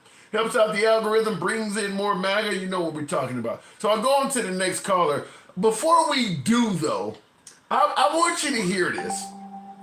keep in mind, the Democrat Party, the party of the Triple K, the party of slavery, Democrats, the party of the Jim Crow South. You heard everybody from Joe Biden, vote for me, you ain't black, to even the late, great Malcolm X warning folks about the liberal party. Many would suggest it is the liberals that are the party of racism, and you're probably more safer off voting for Trump. I want you to hear this. This is 2025. I cannot believe this still exists, but listen to this one. Los Angeles tonight, and in just the last 45 minutes, we're learning more about the president mobilizing. That's what is referred to as a fuck up. That is not what I meant to play. This is what I meant to play, so bear with me. Take two. And now to a story that's trending right now on ABC11.com. The push to remove a Jim Crow era literacy test from the North Carolina Constitution is once again up for debate in the General Assembly. In 1970, lawmakers passed an amendment to remove the literacy test in the wake of the Voting Rights Act of 1965, which banned literacy tests blocking people from voting. However, when that approved amendment went to the ballot, North Carolina voters did not ratify it. The latest effort is House Bill 44, which, if passed, would go on the elections ballot next year. Literacy tests were widely used in the South after the Reconstruction era as a way to keep black citizens from voting. That's in North Carolina. That's current. House Bill 44, they're having trouble removing literacy tests from the ballot. Now, people say that, there may be some kind of push to take America in a backwards direction or whatever. Now, literacy tests I think we all know that there used to be a process where people had to take a test to determine if they could vote or not. The problem with it wasn't a test where there's a right and a wrong answer. 2 + 2 is 4. If you don't know 2 + 2, then you can't vote. It wasn't like that. It was more of a test as opposed to asking you, well, which amendment guarantees your right to bear arms? No, it would be more like, what is the best reason we have the Second Amendment to begin with?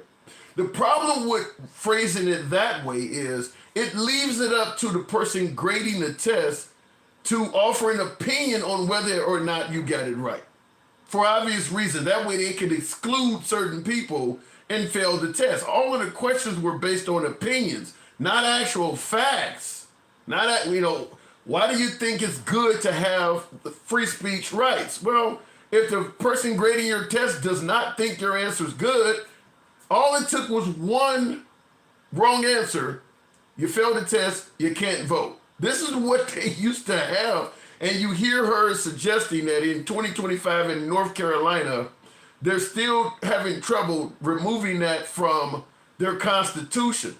Why did I bring up all this Democrat, KKK, slavery? What do you think in North Carolina? Who do you think is preventing that bill, that amendment from taking place? You think it's the Kamala Harris, Joe Biden, Obama-loving voters that want to keep it in the Constitution that you got to take a literacy test? Who do you think's making it hard to get literacy tests taken off the North Carolina Constitution? Just think about that, because you often hear which party is out to get certain people. Anyhow, continuing on, I could not believe that when I heard that shit. 2025, they were still trying to keep literacy tests on the Constitution. North Carolina, you're not allowed to be intelligent, says Sutton Booch. Wow. Going to the box, I just couldn't believe that was on there. We'll continue on with Daryl Morgan. Good evening. Welcome to the program, Daryl. If the box lets him bring it up. Maybe it didn't. We may have to bring up another caller. I think it reset. But we are indeed talking about a host of issues. Number one being the mess that is known as Southern California right now. I'm watching News Nation on the big screen behind me, and it is a mess there. It is a mess. People are on the streets all over the damn place. It looks like a block club party with military police and riot gear, from what I can tell. So it's on and popping in Los Angeles right now. Based on the ability to vote, Gov wants them dumber. Well, you should not have to take any kind of test to vote. They're just period. You should not. And then they also used to have what they call poll taxes as well. You had to pay to vote, and they had a very convenient exclusion in there. If your grandfather had the right to vote, you don't have to pay a tax. That was part of that. You got to pay a certain amount to vote, but if your grandfather had rights to vote, then you automatically are given the right to vote. Obviously excluding African Americans, because all of their grandfathers were slaves and they didn't have the right to vote. I mean, it's crazy some of the shit they used to pass back in the day. Anyway, Tim, don't gaslight. It's all LAPD. Well, I'm just telling you what Trump has been on record to say. We'll go with that. Continued on. Betterment.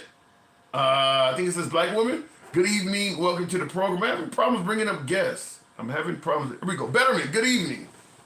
Hey. Hey, good to have you on again. I haven't talked to you.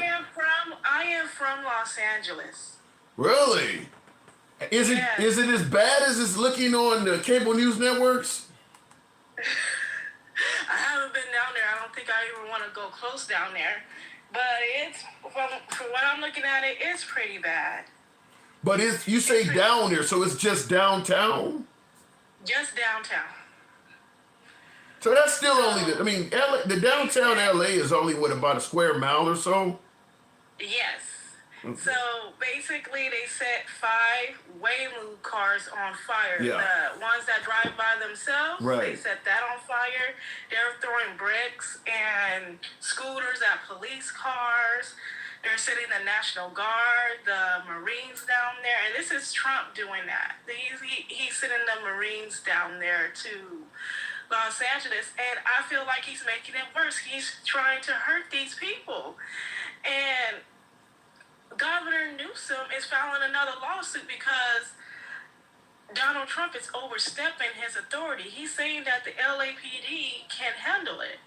But when you send the National Guards or the Marines down there, it's just going to make it worse. And people are going to push back, because people are tired. They want ICE out of California. Yeah. And I agree, ICE should not be in California. But what about the notion, now you're saying you want ICE out of California, but many would, I'm going to play devil's advocate on the other side of this and suggest that many would say that if you want ICE out of California, stop taking illegal immigrants into California. You do have the largest illegal undocumented population in your state. That's why ICE is there. How do you respond to that? Well, that's our business as a state. If we want illegal immigrants in our state, that's our business. That's not, right to do. I don't believe that's true. That would be like Alabama saying if we want to mistreat black people in our state. Well, we had them here all this time, and they stayed here, so what's the problem now? Well, the problem now is that Trump has decided to actually enforce the law. They were letting you guys getting away with breaking the law. Well, I don't have no problems with immigrants. They didn't do anything to me.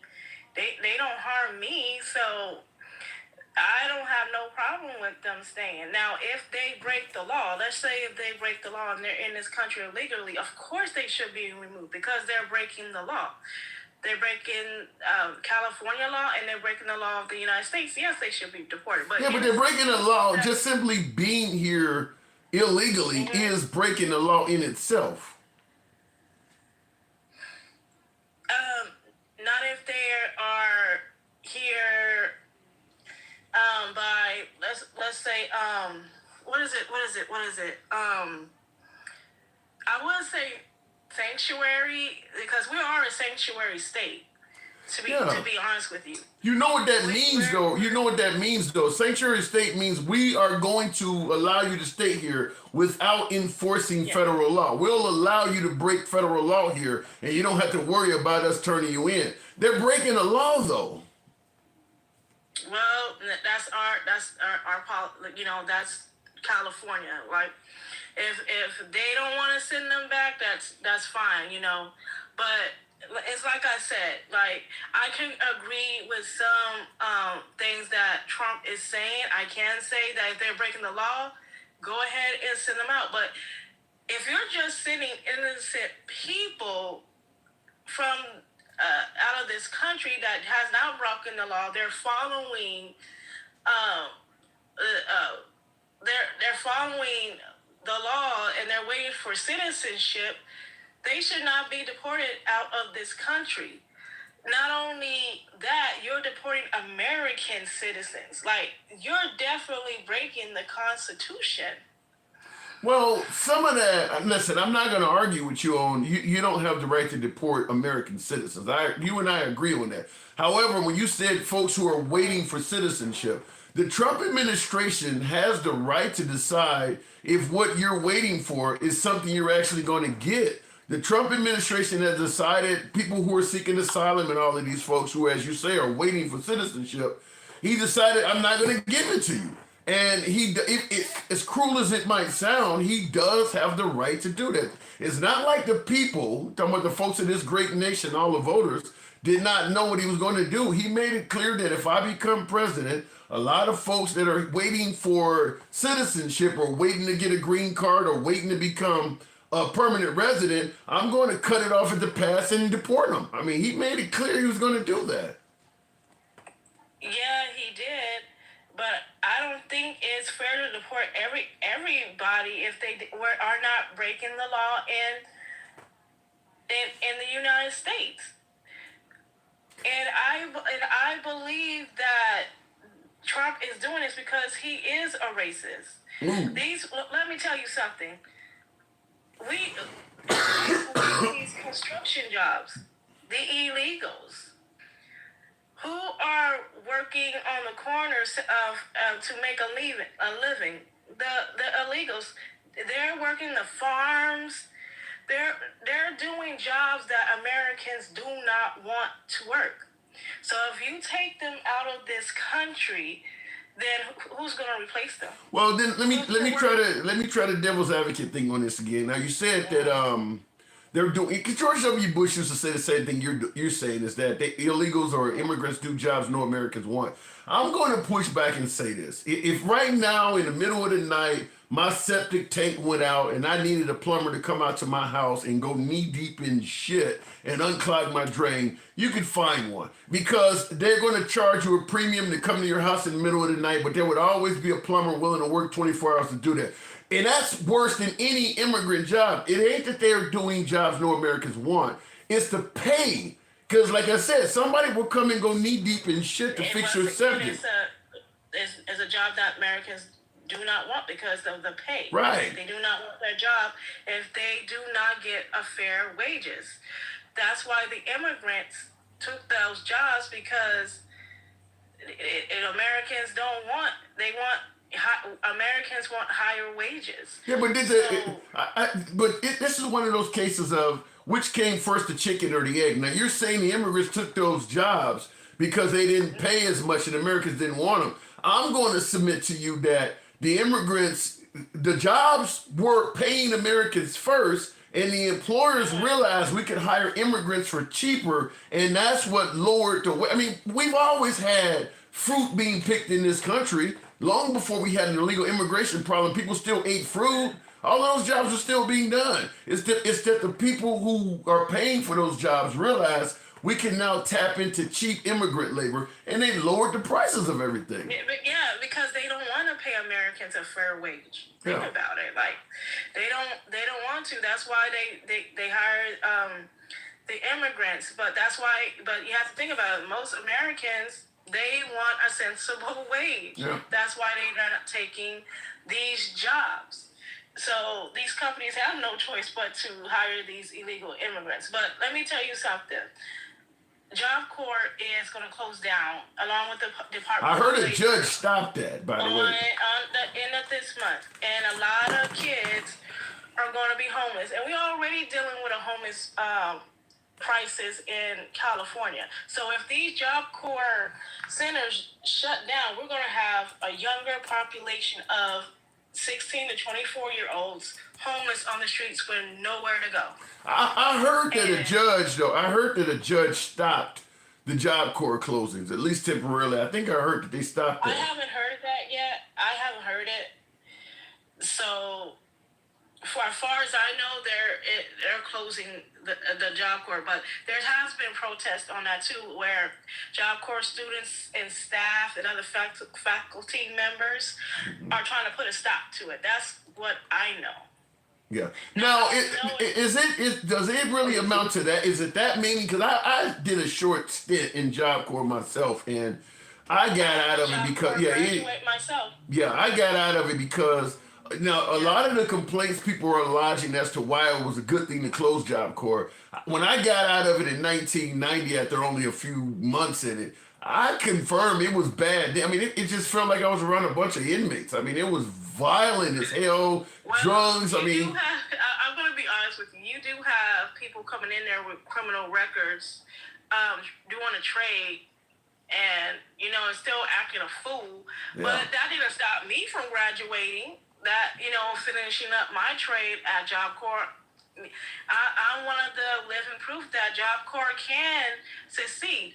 It's just that people just don't put their minds to it, or they just get kicked out because they're doing foolish things. Yeah, I recall. Yeah, I recall it being pretty damn violent. Like I said, I was in there for a few months, and I mean, I already had a high school diploma. I just wanted to do something. And when I went in there, virtually nobody had a diploma. I mean, it was I was just like, I'm out of here. This is not where it's at. But here's the thing. Like a couple of years ago, while I was still in Job Corps, this happened in 2011, 2012, where one of the staff members, and it was on the news, it was on headlines. A staff member was stabbed to death by one of the students in the dorms because I guess there was a dispute that happened. He was going to write him up or something, and all of a sudden he took a shank or something out of his tool bus, because I think he was doing, I forgot what trade he was in, and he stabbed him repeatedly. Probably carpentry, because we had I was in the one in Southern Illinois, and it was carpentry, I think welding, typing class. We were still you could still learning to type was still a career choice back then. I think computers or something. I mean, it was about 4 or 5 different programs, but carpentry would be where you would get a lot of good shanks from, because you can build and make anything you want. But is it really that many sinners? I mean, because you're talking about being homeless. Well, when I was going to Job Corps and I was in downtown LA at the time, you will see homeless people right in the middle, and it's ridiculous. I've seen homeless people that they're not in their minds, they're drug addicts, mentally ill, or they just don't have no place to go. Like, it's very sad to see that from Los Angeles to San Francisco. You know what I mean? So, just to see kids just not getting a chance to graduate and have a trade, it really breaks my heart. Yeah. Because these kids go into school to become something, to get a trade, to become like construction workers, truck drivers, whatever, nurses, they have nursing, and just to see all that go, it's just. I can sympathize with what you're saying, and there's obviously a lot of homelessness out there. Yeah, and not only that, who wants to, we can't afford college. Come on now. Nobody can afford college because it's too expensive, and on top of that, you have to take out a loan. Yeah. And I'm a victim of that. I got to move it on, but I'm certainly a victim of that. I know the burden of that. I'm still dealing with that, but until we get now, you're going to need a liberal. You're going to need a liberal in the White House to get rid of that. But because the Republican Party is not trying to remove college debt burden from anyone. They believe if you took the loan out, you should pay it back, even if it's the last thing you do before passing away. They want you, no mercy on that.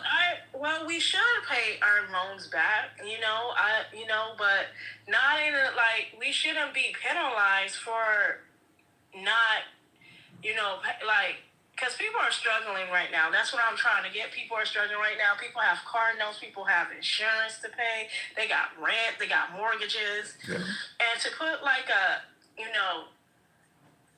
just to put it on your credit report or try to seize people's property just because they couldn't pay their loan, that's ridiculous. Well, they do give you, for your loans to go into default, they do give you a lot of time to get a job and get your life straight. I mean, they work with you a lot.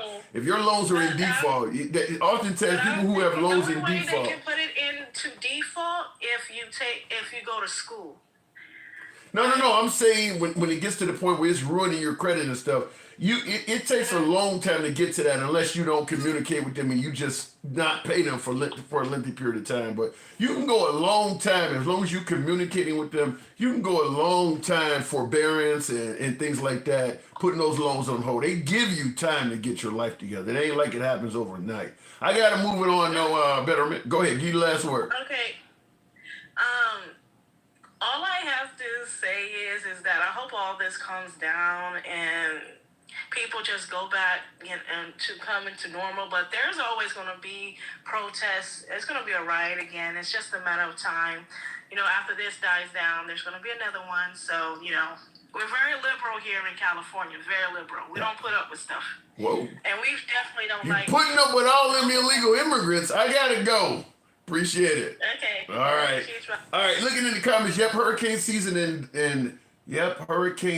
and Donald and Elon cut a lot of the staff at NOA that tracks hurricane. Yeah. I think that, look, if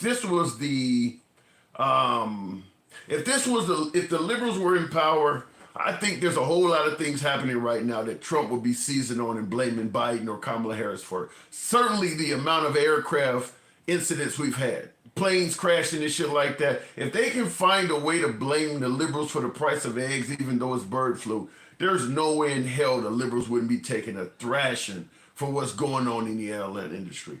Trump is getting a real pass because the liberals are not really hitting them hard with that. I mean, you fire a ton of people in the industry and all of a sudden the industry is not safe.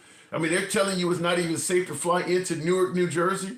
The liberals aren't doing a good job with that. I'm just going to say right off the bat, they're not doing a good job because, Trump would be bashing the hell out of the Democrats about that.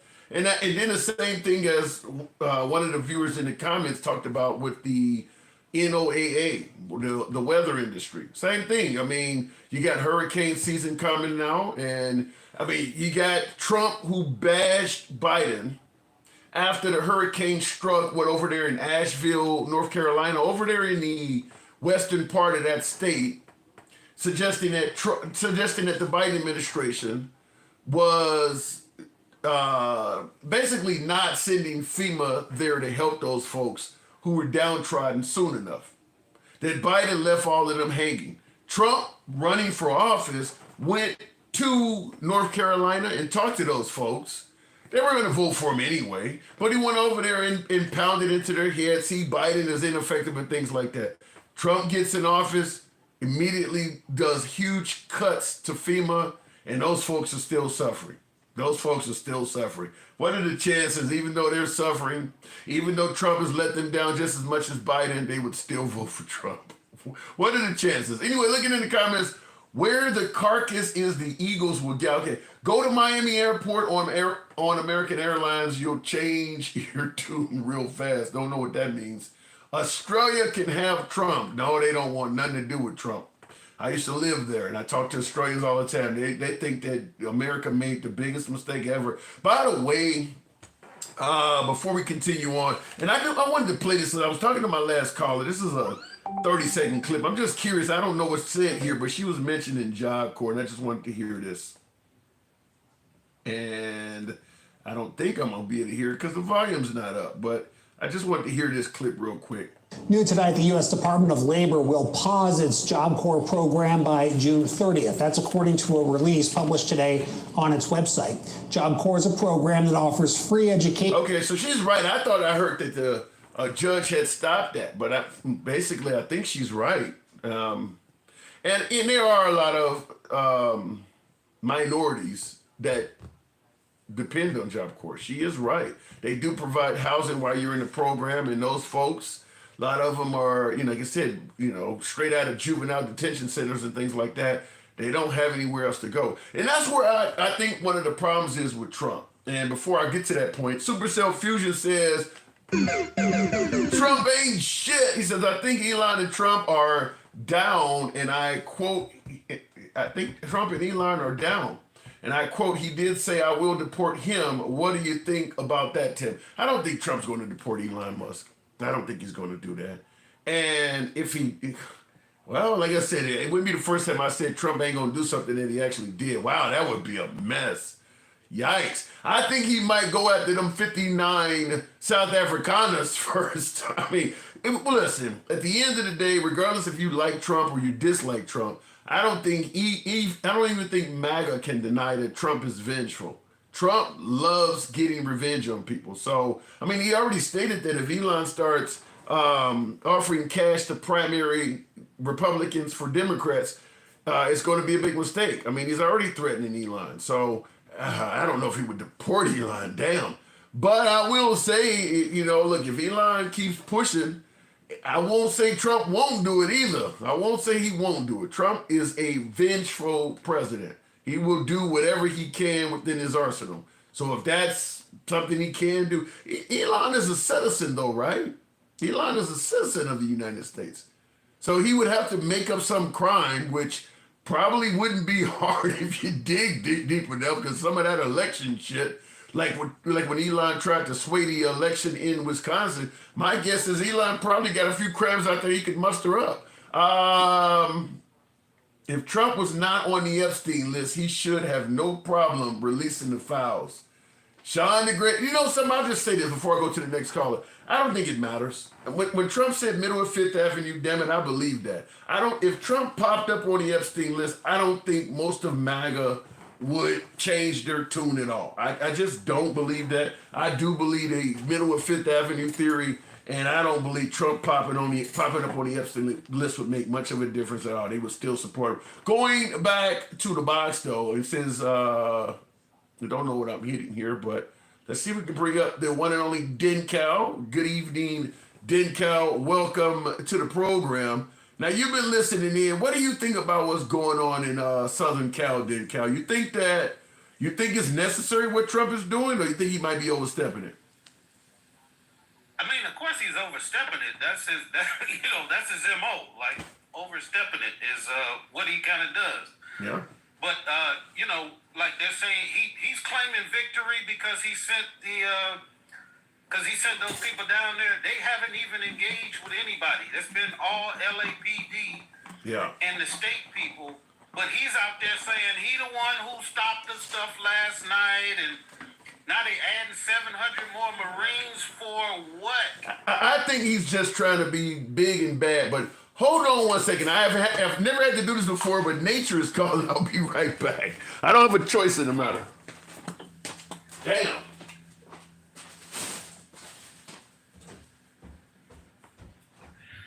Yeah, and for the other people, the MAGAs in here, Trump was saying earlier, well, in his first term, he said that he couldn't call out the National Guard without the governor of the state. And I just think that's odd, since he just called out the National Guard without the governor of the state. And he also said during January 6th that Nancy Pelosi had to call out the Guard. He asked her and she rejected him. But now he's calling out the Guard over somebody who was not in charge of the Guard. Nancy Pelosi was not in charge of the National Guard. She was in charge of Capitol Security. Two totally different things. Why would the House Speaker be in charge of the National Guard? That don't make no sense.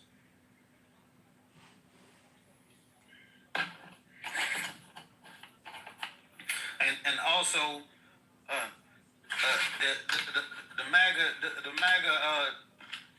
bootlicker RFK just canceled the whole vaccination response.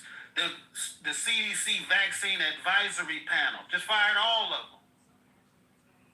So heaven forbid something happens right now, and we don't have anybody for advisory panels for vaccines.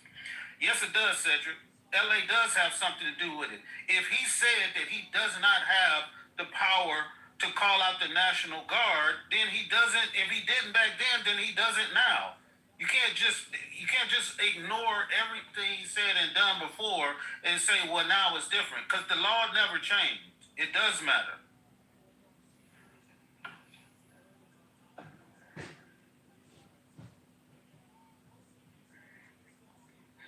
Yeah, King. Yeah, Trump threw out the whole game plan for the what did he call it? It wasn't the vaccine response. It was another team. He called it, but it was they were there just in case an outbreak happened. He fired the whole team and said they were a waste of time. No, that MAGA reacts. I get it. It doesn't matter what he does. You got an excuse for it.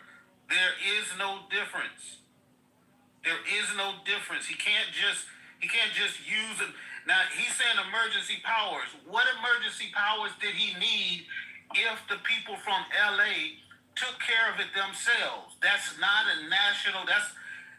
It's called the Insurrection Act for a reason. You can't just call them up because 50 dudes downtown was making a ruckus.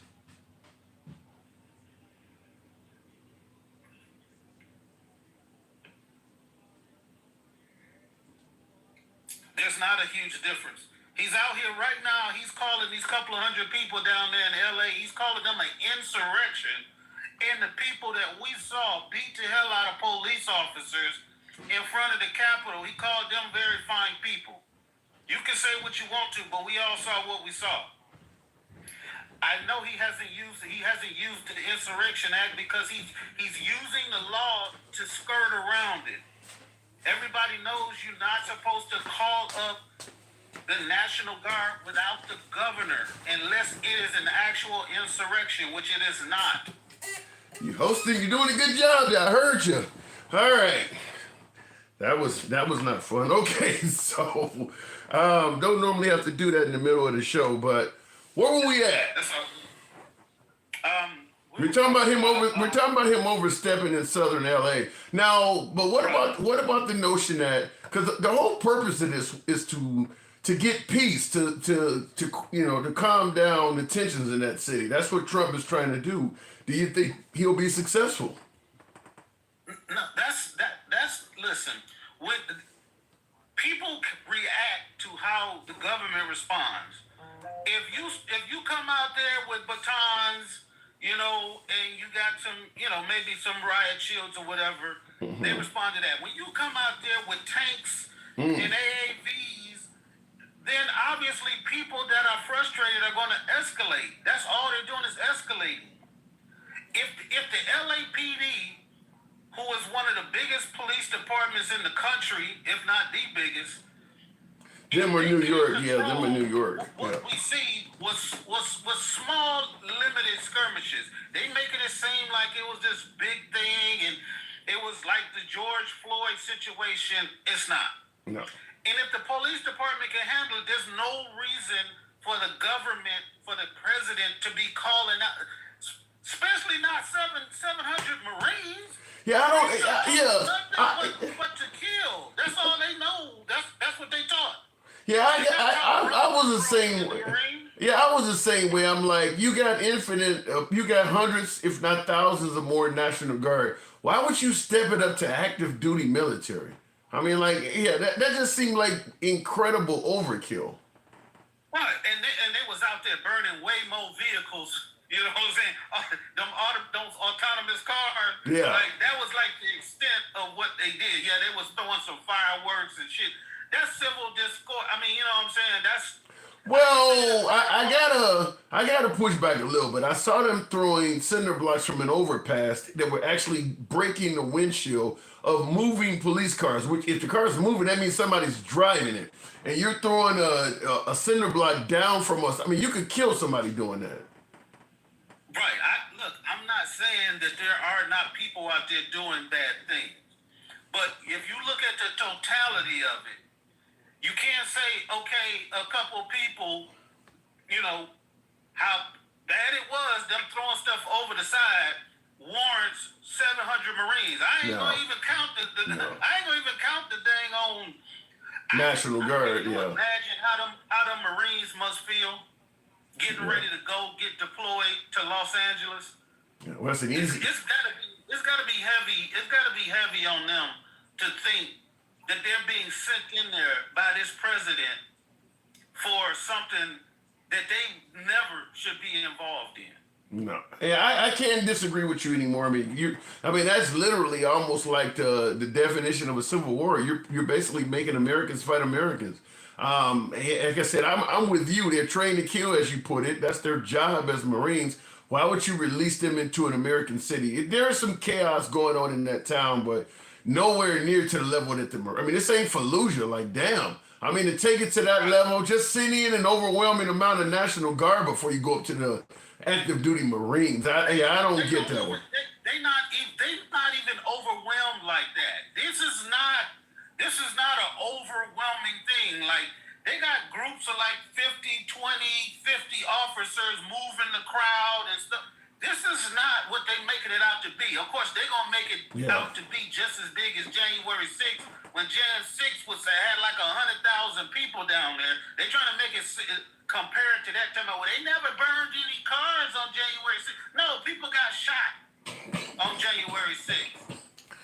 Yeah. Shout out to the late Ashley Babbitt. Appreciate that, Mike. Yeah. They snatch police officers and they beat the hell out of them with Trump signs. They tased them with their own tasers in the fucking neck, and they tried to assassinate the vice president. But they gonna make it all. This all the same thing is what they saying right now. Well, they made it sound like January 6th could not have been that bad because nobody had weapons at that protest. Yeah, but we know that there's people that got arrested. We know that we got the reports. They saw weapons. They saw ARs. They saw all of that stuff. Just because they allowed everybody to go home and then go arrest people at their house, right, doesn't mean that there was no way. It was all of them people there, Proud Boys, all of these organizations, and there wasn't no weapons there. Just because what did they do? They waited till they ushered everybody out of the place, then damn near let everybody go home, and now they saying, well, it wasn't no weapons there. Yeah. Yeah, it was. Well, if you listen to the January 6th hearings, they even played radio transmissions of cops that were actively saying that they see weapons. I mean, they seen guys in trees and shit with guns. I mean, they were talking about it on the radio that day. Right, and they told the president, the Secret Service told the president, and he said, they're not after me, let them in, take down the magnometers. Yeah, by the way, there's a clip I've played on the program here before of a reporter that was embedded in the crowd, and one of the protesters lifted up his shirt and showed her he had a pistol on him. So, I mean, she was allowed to film it. So clearly there was at least one person that was willing to display he was carrying a pistol. Yeah, I mean, if we just go by Trump's rationale, they said they've locked up about 50 to 100 people in all of this stuff that's going on. Think about that. 50 to 100 people, but he calling in 700 Marines and thousands of National Guard. Yeah, and most of them people are probably going to be misdemeanors too.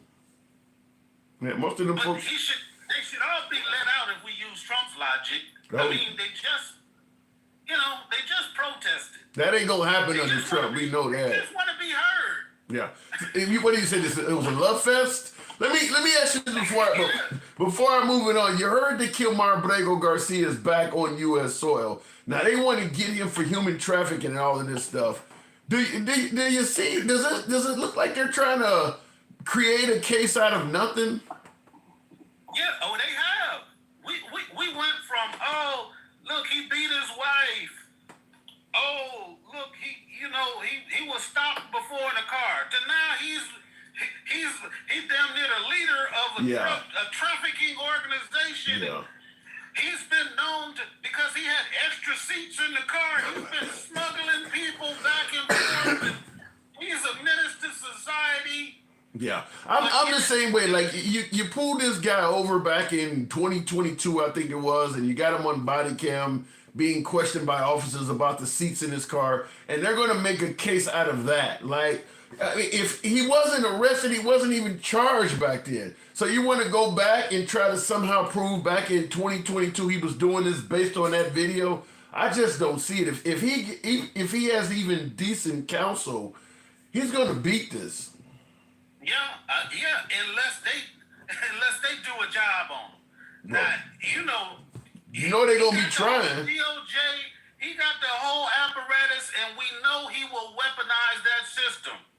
So, I mean, I don't know what these people are capable of, but like you said, if he's got which he's got more than decent representation, because he's got those lawyers who do the immigration thing, like they taking his case on pro bono. So he would get a hell of a GoFundMe going right now. If they raise a GoFundMe page for him, he would probably get millions of dollars donated to him. Bruh, I'm sure he's already got one in the Hispanic community. They just don't advertise their shit like everybody else. They get together in community and they help each other out. So I'm sure his family has been receiving, ample support to make sure that they okay. Yeah.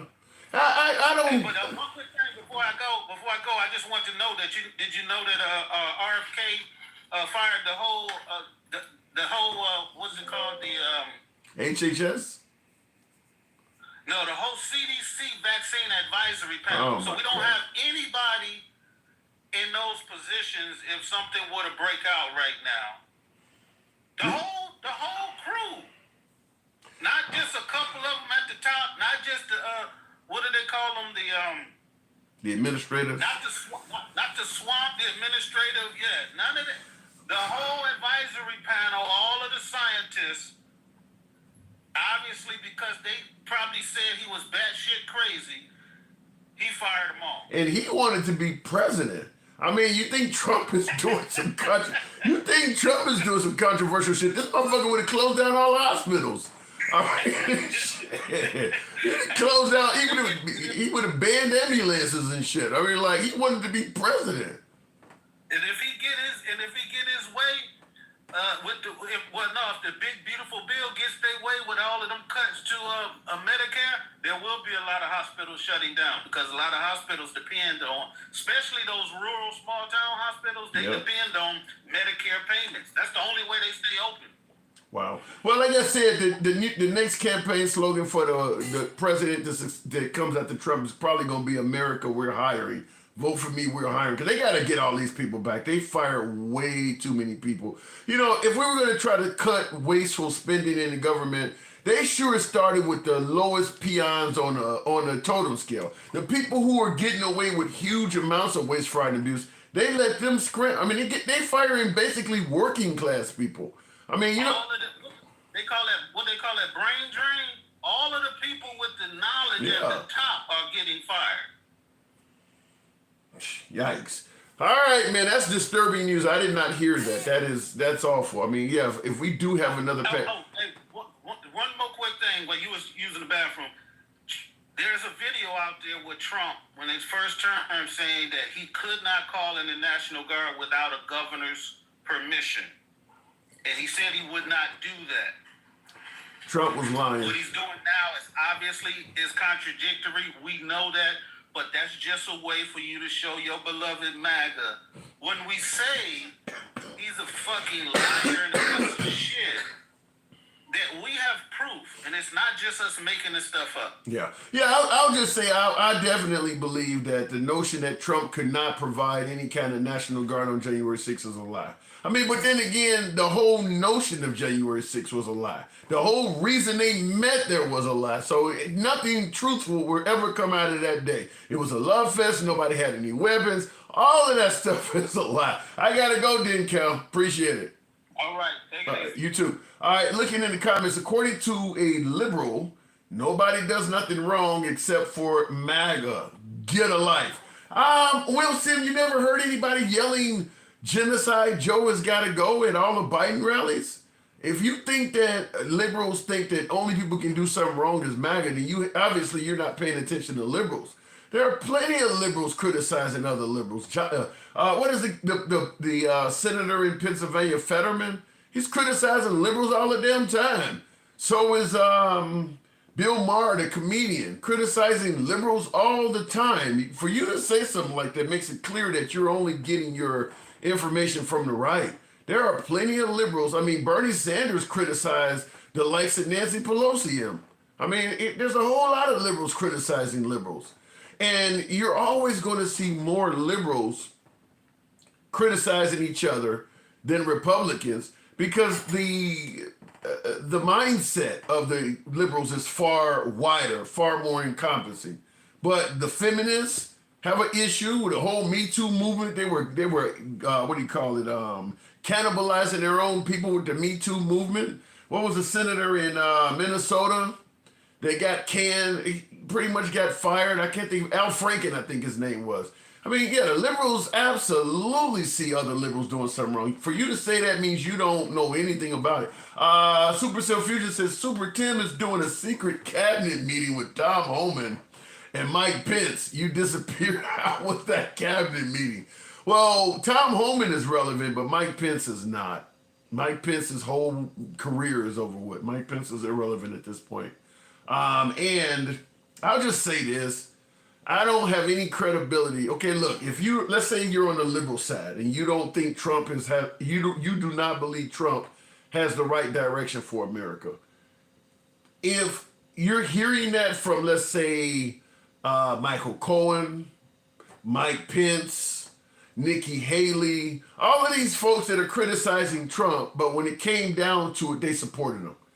My opinion, you don't have any credibility. If you're going to go around saying that he's a bad guy, but then come election time you're voting for him, you don't have any. I don't think Mike Pence voted for Trump. I might take Mike Pence out of that. Mike Pence did not vote for Trump this last go around, but Nikki Haley did, and she ran a campaign saying that he was terrible. And boom, same thing would be with probably Ron DeSantis is another one. Who else would? I mean, like I said, you don't have any credibility. Michael Cohen, his former lawyer, like. You don't have any credibility, in my opinion. Looking at the comments, Social Security, Medicaid are paid by our taxes to the government, and then the money comes from, I don't get what you're saying there, King. The way Trump is running the country is seditious. I think Trump is enjoying the spoils of war. He beat the Democratic Party. He believes the Democratic Party was willing to do any and everything to take him out, and now that he's won, he is solely focused on revenge. Now, he did tell Sean Hannity he was not going to have time for revenge. I think he said, I'll be a dictator on day one, but I'm going to be too busy making America great to be a vengeful president. That's obviously a lie. That is obviously a lie. Everything from liberal universities to lawyers that defended people that he perceived as enemies, going after everybody from Jack Smith on down. Yeah, he obviously has plenty of time to be vengeful. There's no denying it. That was a flat out lie when he said that. Looking at the comments, yeah, the Department of Education took us from number 1 in education just a few decades to number 25 today. I'm going to say Dolan Kang in regards to that comment. I haven't kept track of the success or failures of the Department of Education, but I'll tell you this. Your statement doesn't take everybody into account, because you're saying the Department of Education took us from number 1 in education just a few decades to number 25 today. I can tell you in the black community, we're more educated than we were 25 years ago. We are definitely more educated than we were 25 years ago. So maybe in other communities, but my guess is the Hispanic community is also more educated than they were 25 years ago. Because a lot of the things that were being done to keep folks with lesser education, not letting you in certain institutions and things like that, or just simply teaching you education that was not truthful.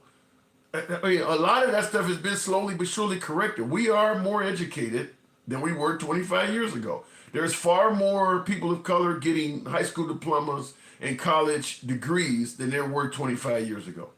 And if you go back 25 years before that, it's even better. By your logic, Kamala had no credibility. Racist joke. I don't buy into the racist part, AG, but I'll agree with you when she's up there saying that Biden had no cognitive decline, and it's looking pretty obvious that he did. That certainly hurts her credibility. I'm not going to argue about that part. The racist part, I don't see it, because the competition is Trump. If you can see racism in Biden, racism in the Democratic Party, but you see none in the Republican Party, I'd have to check the glasses you're wearing. I'm not saying that there's not some likely on the Democrat side, but if you can only see it on the Democrat side and you don't see anything on the Republican side, something wrong with that. You're not seeing something right. You're just not seeing something right. Going back to the comment, the box, Stick, the ruler. Good evening, Stick. Hang on a second before you speak there, Stick. Hold on. Super Self Fusion says Trump ain't shit. Somebody in the comments send that Trump mention you on TV. Did you hear that? Watch out, Tim. They watching you. Trump mentioned me on TV. No, that didn't happen. I wish he did. Trump didn't mention me on TV. All right, King Finn. Good evening. What's going on, man? Not much I at all. I just need to point out a couple obvious fucking things real quick, okay? Sure. So, man, look, I'm not finna argue with MAGA Reacts no more. I'm just gonna leave the program when I see dude on here. Nothing he says makes any fucking sense. He's one of the fluffiest fluffy motherfuckers. I take it back. You are not the head fluffer in charge. That dude is. Okay? Nothing my man says make any sense. Further beyond that, straight what's his name? Kilmar Abrego Garcia. Yeah. Man, you know damn well that's a setup job. Yeah. You know that's a setup job. I don't have any pushback on that. If they had stopped him and found 18 people clown car into his whip and asked him about the extra seats, why the hell wasn't he already in jail before any of this happened? Because he should have been in jail already before they sent him over to Venezuela. Am I wrong? Yeah. I don't, like I said, I can often play devil's advocate and see the other side issues. I don't see any other side of trying to use a body cam traffic stop photo or video to try to hem this guy up from 3 years ago. I don't see it. To me, I'm with you on this. That's a setup. It's just like them stupid ass photos of the MS-13. That Trump started waving the fucking Oval Office, talking about the pictures mean MS-13. Oh yeah, that's MS-13, and then somebody drew MS-13, photoshopped that shit on his knuckles. It's a hit job. Let's move on. Yeah. However, so. Yeah, I don't. Like I said, I don't have any. The Trump administration is pissed off that they sent this guy out and they were forced to bring him back because of the due process issue. So they're making him anything they can to save face to hang this guy. And yeah, this is a flimsy case at best. Yeah, very much so. Yeah. So Los Angeles, what do you think about Los Angeles? Now Trump is trying to bring the peace there and calm things down. You think he'll be successful? That's not calming nothing down, man. They tried that shit here in Minneapolis. What was it? 50-something ICE agents showed up on the south side of Minneapolis. Never told the mayor of Minneapolis they were coming. Never told the state of Minnesota they were coming. Never told Minneapolis PD that they was coming. And they ass got bagged up into a fucking corner. Ended up needing Minneapolis police to come down there and save their ass. Wow. You need to stop playing like ICE is all tough out here. You motherfuckers running around in militia style clothes with no real name around with flags and bullshit masks on. You're gonna get yourself killed. Motherfuckers don't play that shit up here. It wasn't just Mexican people out there that was fucking them up. It was black people and Arabic people too. Somalian people. Everybody was on there. You know something? I'm really surprised when you point out they're wearing masks. They're barely identifying themselves. Like there was one woman from a college or something. They surrounded her in black clothing and masks, balaclavas or whatever. Yeah. I'm really surprised that nobody has pulled out a firearm and tried to shoot their way out of that shit because it ain't like you identified yourself. You coming across like kidnappers. Let me tell you, they went to the south side of Minneapolis, and that's what happened. Oh, really? Not their own firearms. Wow. Nobody having that shit. The place that they were, the area that they were in was a couple blocks away from George Floyd Square. You don't pull that shit up over here. Yeah, while some of the folks on the right are bashing California, I think some folks should be blessed that they haven't been very favorable to gun ownership for most of the years. Because if all of them Californians had the same amount of firearms as them Texans or them folks over there in Florida, you might have a major problem going on right now. They don't have the firepower like they do out in Florida or Texas. All you Republicans jumping up talking about 2A. Oh, my 2A, yeah.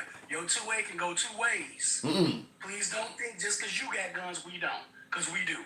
We just ain't running our mouths about the shit, crying about bullshit laws, because we believe there should be some sort of fucking breaks or some sort of way to handle things like this. Because we ain't letting everybody just know we got firearms. Fucked up shit happen? Yeah. But at the same time, do you see Mexican people going to pew-pew schools? Do you see black people running around pew-pew in schools? No, you don't. I wonder why. So what's the solution to this? I mean, California does have the largest population of illegal immigrants. I mean, do you just leave them there? I mean, Trump does have the right federally to protect immigration laws. But California is a sanctuary state and they don't want to get the people up. So what is the solution? I think personally you need to figure this shit out. Here's my problem. I don't think Trump's gonna be able to do it because he's doing it the wrong way. It doesn't matter how it's just fucked up. Shit, what is the right way? It's really messed up that it has to be like that because yes, there are a lot of immigrants out there. But I don't think that just making a mad dash into a city and state to grab up as many people as you can and send them some damn where is the right thing to do. Is it gonna be hard to do? Yes, it is. Is it okay? I can't really say yes or no because Los Angeles is a sanctuary state where they have lived with those conditions where that whole community has gotten along and ain't shit like that really bad popping off. They talking about how they went to Home Depots. It was picking people up at Home Depots where the day laborers were. Yeah. But remember, those day laborers that are at that Home Depot was the same people that was running out to South and NorCal that saved those fucking burning houses. That's other shit that they don't like thinking about neither. Because when you need their help when they save their fucking houses, when they burning down motherfucking houses because of the wildfires out there, then you can't run and go pick them same day laborers up talking about, come on, why your ass going back home? You know, one of the things I often say, just like with the African American community, because people wonder why do blacks always have a chip on their shoulders with police and things like that. And I often bring up when the government is doing something unfair or doing something that's wrong or oppressive to a group of people, it's often the police they use to do that, which is what has ruined the reputation or ruined the relationship rather between blacks and police. You know, all the Jim Crow, all of the oppression was done by way of the cops. Even if they don't want you even if people don't want you in a certain neighborhood, you don't deal with racist citizens. They use the cops to have that enforced. So I'm asking is, how will this affect likely the relationship between Hispanics and law enforcement going forward? Because I mean, ICE is ICE, but at the end of the day, they are cops. I don't think there's gonna be. It's gonna make it worse. Latinos, I mean, you gotta really, for real, if you really thinking about it, see, California Highway Patrol, you know, that's one part of it again. You remember that the Latinos are brown people too. So the cops ain't been forgiven to them ever since Colors, way back in the day. Wow. Ain't nobody been forgiven. They ain't been forgiven to Latinos, to black people, to none of them, none of the people of color. So it's not like you're making a positive impact on it because you're not. You're only making the shit worse. The only difference is one part of the police department is LAPD, the other part of the police department is ICE. They still people with a badge. The only difference is LAPD show their damn badge numbers, and them folks out there messing with them people up under ICE. The ICE officers out there ain't showing shit. Yeah, they walking around in plain clothes and masks. Like I said, I'm still surprised they haven't been shot. But let me ask you this, because you mentioned that the Hispanic community hasn't forgiven the police. In the comments, Joseph Missione, I think it says Latinos for Trump. What do you think? Now, Trump won the male Hispanic vote and did pretty well with the female Hispanic vote. Do you think that's changed at all? Hell yeah, that's changed. You see it on this app all the time. People regretting they vote. What was the biggest thing Google right the day after Trump won? Can I change my vote? Yeah, I wonder where are those? Yeah, the whole whoever was heading those groups and whoever was heading the local Hispanic for Trump, maybe in Hiawatha, Florida, something like Hialeah, Florida, something like that. Like where are you at? Hialeah, I think it's called. Like where are you guys at? Where's you had the branch office. You were running for Trump. You were promoting them. I would love to find those folks and just do an interview with them. They probably got deported already. Well, they were citizens to be able to vote. I don't witness that matter. Kilmar Abrego was, from what we understood in the beginning, maybe he was a citizen. No, he wasn't a Ain't citizen. nobody No. Trump done already. Just tell me no one American citizen has been deported. Because we've heard of a couple. Well, I can't say. Well, I mean, I've certainly heard of Americans about to be deported, but the problem is when you're not giving people due process and you're rushing things. Yeah, you can deport citizens and nobody will know because they don't get due process and they don't get a phone call. They essentially just disappear, and that's why I was so surprised. So many MAGA were in favor of, well, if you're here illegally, you don't deserve due process. Because at the end of the day, that leaves it open for any cop that don't like your ass to just handcuff you, throw you in the back of the wagon and drive off and just tell people, well, he wasn't a citizen anyway. I mean, it ain't like you gonna get any say-so. You're not gonna get a lawyer, you're not gonna get a phone call. They're gonna take you, put you on a plane and ship you out. I mean, if you don't get due process, you could be an American getting deported. From what I understand, SCOTUS's ruling was if he's on American soil, he should be getting due process. Am I wrong? The fact is, what's really sad is it had to go all the way up to the Supreme Court. And there are people, even with the Supreme Court's ruling, that's still saying if you are a illegal immigrant, you don't deserve due process. SCOTUS rule, I could have scored SCOTUS rule if you were on American soil. Yeah. Well, Scalia, the late Scalia, Justice Scalia even said it, that yeah. But they don't want to give it to the people, so.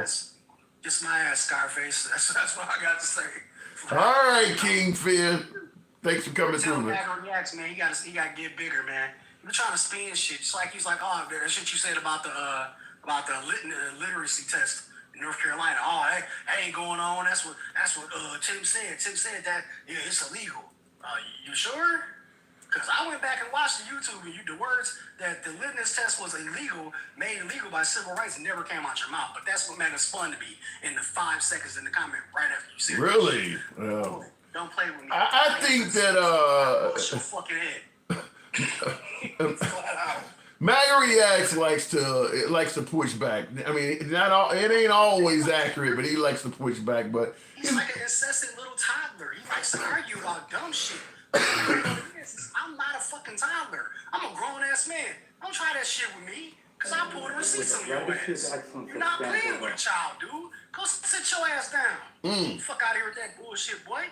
Dealing with a grown ass black man. Don't play with me, man. Don't play with me. I ain't gotta argue with no kids, man. Stay out the motherfucking comments unless you want to get your head bust, player. I'm out. King Finn, appreciate it. Thank you. All right, moving on with the program. Real quick, looking in the comments. Remember Newsom arresting people on beaches during COVID? Yeah, the right was very relaxed on COVID. The left was very strong on it. Oddly enough, all of the same folks that had an issue wearing masks during the mask mandates, now, yeah, like all of these folks support ICE wearing masks. You got all of these hate groups wearing masks. These same folks who just swore up and down wearing masks was unconstitutional during the COVID outbreak. But now, just because they want to protest or walk down the street with a swastika, they have no problem putting a mask on. Go figure. Real quick, looking in the comments. I'm 40 and I have receipts too, says MAGA Reacts. I see you pushing back there, MAGA. Wow, and America still ain't back to great yet.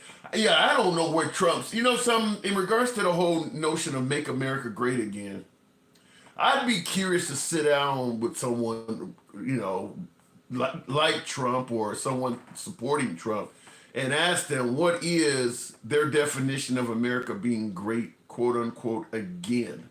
Like, in other words, what period in American history was America great? I've tried to answer the question. I believe it might be two-parent household, more religion in the family, hierarchy, man, God, man, woman, child, that type of structure.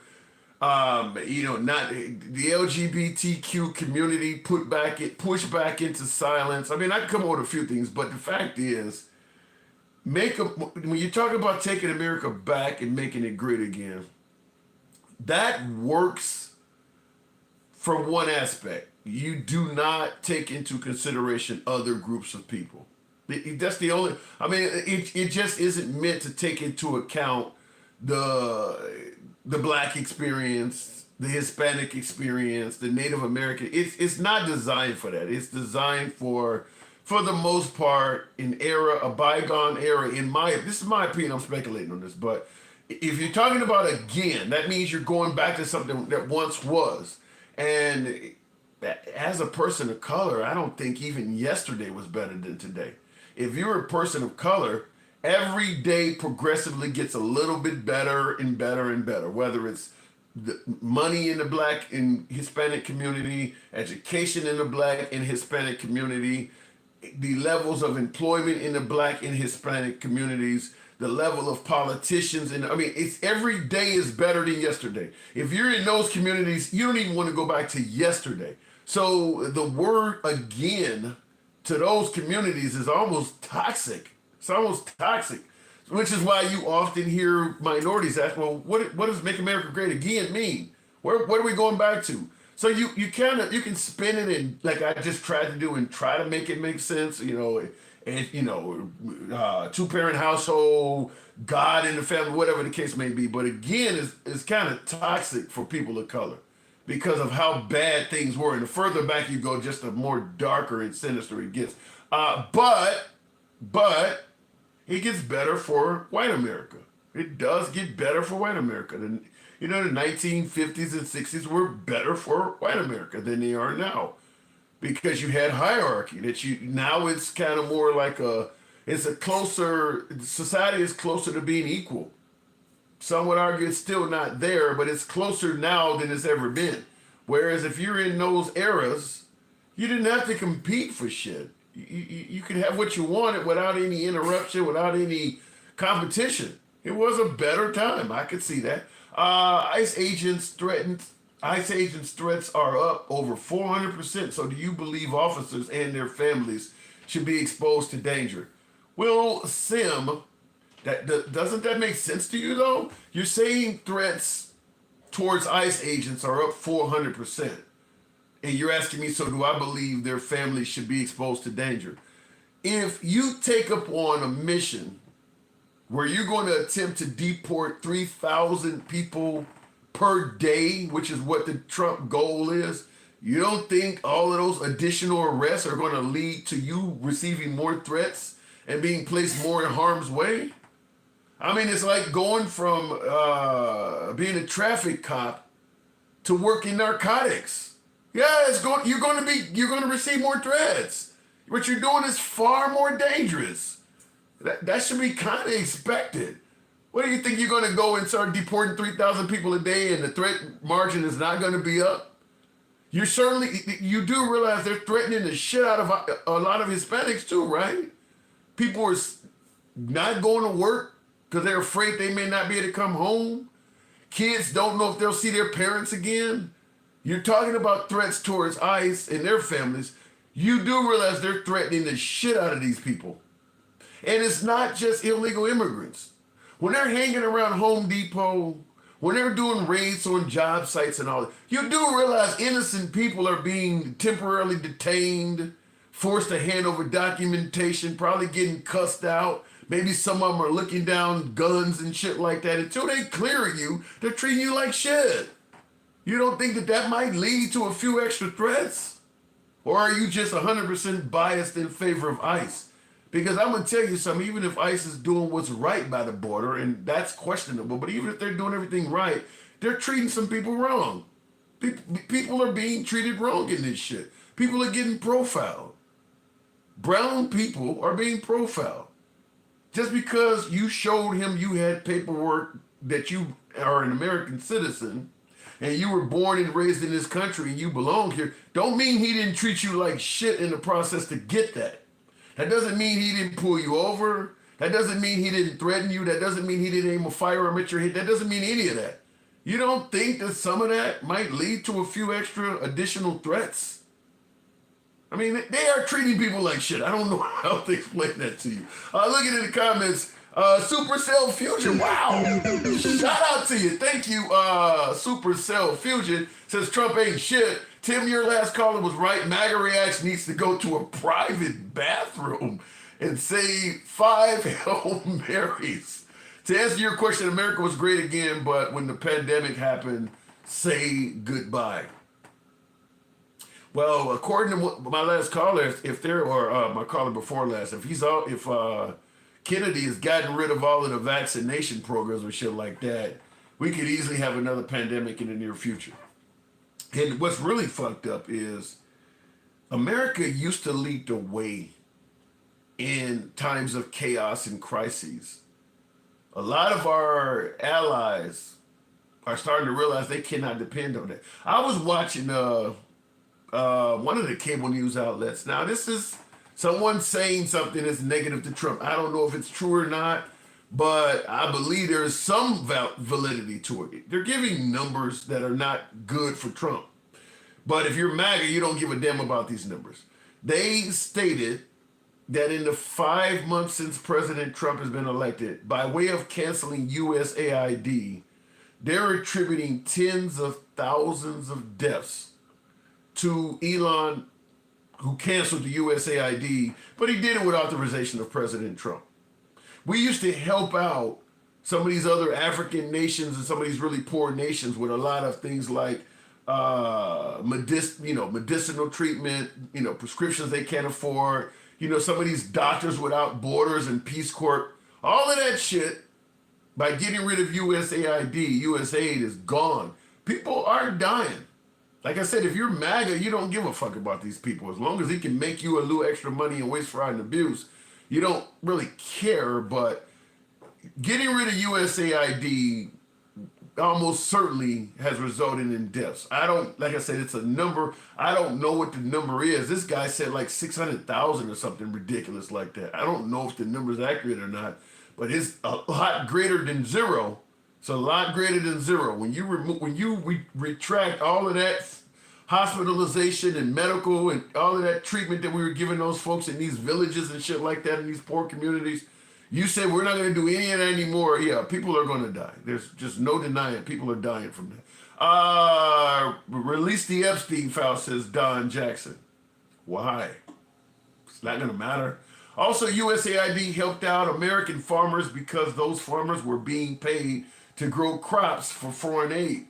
Now those farmers aren't making money and have lost income and sitting on rotted food. Yeah, getting rid of USAID hurt people. There's just, it's no denying it. It's hurt people and cost folks their lives. There's just no denying. It's just people probably of color in impoverished countries. So the stance is we don't give a damn about them or their lives or their situation. But it's happening. Whether you care about it or not, it's absolutely happening. D Blue 752. Good evening. Welcome to the program, D Blue. And by the way, we're the alleged Christian country with that. I don't care about those folks. I don't care about the poor folks. D Blue, good evening. What up, my man? Not much at all. What do you think about Southern Cal? You think Trump is gonna? Do you think he's helping out? I mean, he's sending in the military, National Guard, 700 Marines to hopefully quiet things down. You think that'll work? No, we'll get back to that though. I just wanted to, you know what? I'm gonna defend my boy MAGA Reacts real quick. Okay, what do you got? We got a lot of people on here trying to get him out of here while he's talking. I don't take people out. You know what? Listen, when I say free speech and I say uncensored, look, I don't always agree with MAGA Reacts. I make it clear, but MAGA Reacts have been on the program for probably over a year. I've never censored him, never limited his time. He ain't going nowhere. Oh, I know. Oh, okay. It's just what I'm getting at is, I mean, I don't agree with him. I mean, hardly ever. But what I'm getting at is it doesn't look good for the left. It doesn't look good for the Liberal Party. Well, shit, you ought to see what they're saying. Wait, hold on. That's the kind of shit we need to break away from. It doesn't look good for the left or the Liberal Party. You ought to see what they said when Gangsta Grandma is in here. Hey, either way around. but I do. I'm being non-biased, and I feel like more often than not, people kind of take on MAGA and want him out of here. And I like you. I mean, you set the example.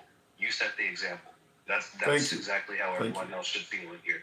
We should listen to the other side. Yeah, let me just say this, and I'm 100% for listening to the other side. I started this about 4 years ago, and I made it clear then I was pro MAGA in terms of letting them speak. That's why you'll always see the MAGA had to let them know it's certainly a place you can speak without being censored here. But I will say this: anytime you see me on the social media where I'm not hosting my own program, I am in MAGA-oriented programs, either Black MAGA or whatever the case. And they say the same shit. I mean, I get the same thing. People want me gone. I've been banned and blocked. I mean, so it's not a liberal thing. MAGA don't want liberals in there either. I get kicked off programs all the time. Well, yeah, and I see people saying that in the chat too. But the point is even if they do that, don't stoop to their level. Okay. I mean, because that is the main problem, is the censorship. That's what's gotten. That is honestly what has gotten the Liberal Party in so much trouble. I don't know why, though. I don't know why. If you start criticizing Trump, you'll censor your ass, too. I mean, they don't like Taylor Swift. They gotten rid of the Dixie Chicks. They don't like... I mean, the right will censor you the same way. Yeah, no, and I mean, that's what I always laugh, too, when people say that liberals started this. Liberals didn't start this. No. This started around George Bush era. Yeah, during the... rap albums, they started censoring TV shows, you know what I mean? So this isn't exclusively a liberal thing. No, during the Iraq War, every liberal that protested the war, from Cindy Sheehan to the Dixie Chicks, was canceled and censored by the right. They were saying they were saying you hated America, you were unpatriotic. Bill O'Reilly was talking about boycotting France and calling them freedom fries instead of French fries. Now that we look back historically, the liberals were right. That war was totally unnecessary. So, yeah, you're going to get, there's censorship on both sides. Yeah. Yeah, and Miss Mobetta, she says because he talks nonsense. I agree with you. A large amount of what comes out of his mouth is nonsense, but we can't be those people. We just can't. This is what's losing us votes, period. We gotta get over censorship shit. I don't know, because it almost sounds like you're kind of taking when they go low, we go high road, because the right will censor you in a heartbeat. I mean, it's with the right. The right has a mindset of, we're for free speech until you say some shit we don't like to hear, and then they'll censor you just as well. I'm not talking about right politicians, though. I'm talking about the people, the population that votes for them. That is one of the biggest deals. Every time you talk to one of them, that's one of the first things they bring up is censorship. So, yeah, but what do you think? Yeah, but the right will tell you, they don't favor censorship. They want to go back to the days like the Archie Bunker days when you could say whatever you wanted to say on TV. But then when you start talking about having a drag queen show on television, well, no, we can't have that. That's censorship. You want to bring back the racist comments and all of that shit from the Archie Bunker days, but you don't want your kids to know anything about the LGBTQ community, which clearly exists. So they are for censorship. Yeah, I'm not defending the right whatsoever. Yeah, I'm not totally defending MAGA. Not totally defending MAGA reacts, because I've heard. So all I'm saying is I feel like both parties need to get over this shit. Yeah. You know what I mean? People are gonna say what they want to fucking say. We shouldn't be.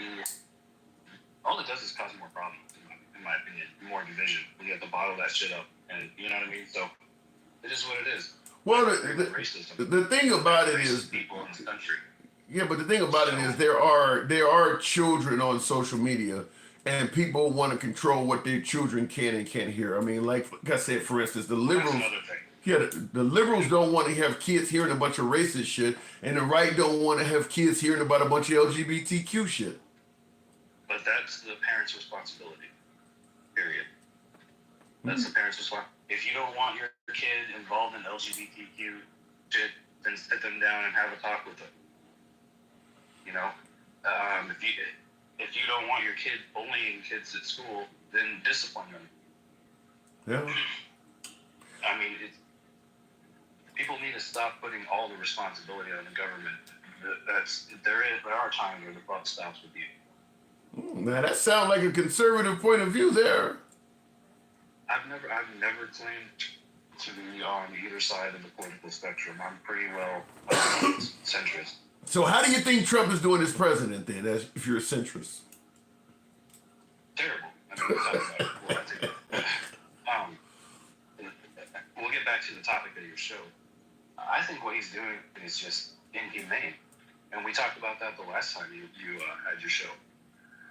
We talked about the fact that someone like Jon Stewart is centrist but leans liberal because he's a little more humane. I don't think it. Well, I'll tell you. Wait. You said a little bit. You said hold on. You said a little more humane. I don't think it's hard to be a politician that's more humane than Trump. I mean, he is probably in terms of being humane.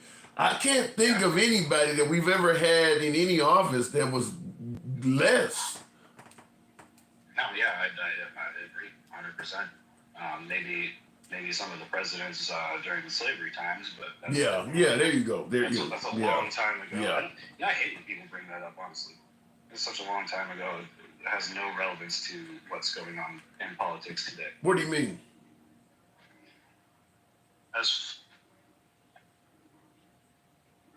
Sorry, I'm breaking up. Yeah, sorry, I'm breaking up. What'd you say? No, you said what has no relevance to what's going on today? I don't know. I lost my train of thought because you said you hate when somebody brings something up because it has no relevance to what's going on today. Yeah, I don't mind. Okay, all right. Because I think just about anything, I don't know if you were talking about slavery or whatever, but I think anything in the past that made this country what it is has relevance. I mean, obviously, because I thought you were talking about slavery, because I'm about to say, I mean, when you think about how much... No, I don't think that's what I was getting at. Okay, all right. Okay. But either way, no, just back to the topic, it amazes me. Yeah, it's inhumane. It amazes me that we are still at a point where people are okay with this. You'd think you had made so much progress. Well, when you say okay with this, define this. For example, they are going in and rounding up people in immigration offices. These are people that are actively trying to become a citizen, and they're going and taking them from inside the building and outside the building. They're waiting there for them. Well, in regards to, and you're absolutely right. They're going, I mean, which is why I've stated before that if you do not have actual citizenship, even permanent residency, if you do not have citizenship, though, under the Trump administration, assume your court date is a trap.